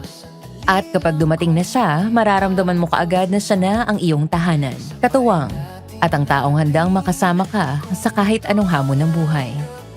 At syempre mahalin ka ng buong puso. At ang taong iyon ay walang iba kundi si Trevor. Sa tingin niyo tama ba ang ginawa ni Itay na humingi ng tulong sa aswang para mailigtas ang buhay ko? Kung kayo ang nasa kanyang sitwasyon, gagawin niyo rin ba ang ginawa niya? I-comment niyo lang sa comment section ng inyong mga kasagutan. Hanggang dito na lang, Miss Ligaya. Sana mapili ang aking kwento. Maraming salamat sa inyong pakikinig. Gumagalang, Ingrid. Kumusta, Ingrid? Ang mga ginawa ng tatay mo talagang maituturing na kasalanan sa mata ng Diyos. Ngunit sa puntong ginawa niya, marahil ginawa niya yon dahil gusto niyang gumaling ka at madugtungan ang buhay mo. At naiintindihan ko siya ron dahil gagawin ng isang ama ang lahat para sa ikabubuti ng kanyang anak. Kung ako ang tatanungin mo, isang mabuting ama si Tatay Andres dahil hindi niya inisip ang sarili niya. Ang kapakanan mo ang inuna niya. Kahit pa kailangan niyang suungin ang panganib at magkasala para lamang sa iyong kapakanan. Bumilib din ako kay Trevor na dating chick boy ngunit nagbago at natutong magbahal. Minsan kasi, nagpapadala ang Diyos ng taong magtuturo sa atin kung ano yung tunay na kahulugan ng pagmamahal. Ang nangyari kay Trevor, nahanap niya yun sa'yo, Ingrid. Kaya ngayon, mas lalo siyang handang magmahal dahil nakilala niya ang taong para sa kanya talaga. Maraming salamat sa pagbabahagi ng iyong karanasan, Ingrid. Hangad ko ang inyong kaligayahan ni Trevor. At bago ako magpaalam, gusto ko lang mag-iwan ng paalala sa inyong lahat na kung makakita kayo ng ibang channel na nagre-re-upload o gumagamit ng aming content ng walang pahintulot, huwag po nating suportahan. Sa halip, paki-report po ito upang maprotektahan ang aming mga orihinal na kwento. So narito po ang ating opisyal na listahan ng ating mga lehitimong channel: Kwentong Takip Silim, Sitio Pangil, Sitio Bangungot, Aswang Diaries, Aswang Confessions, Aswang Radio, at ang ating pinakabagong channel, Miss Amy Aswang Love Stories. Maraming salamat po sa inyong patuloy na pagtangkilik at pagsuporta. Muli ako si Miss Ligaya. Hanggang sa susunod nating kwentuhan. Iwanan na natin ang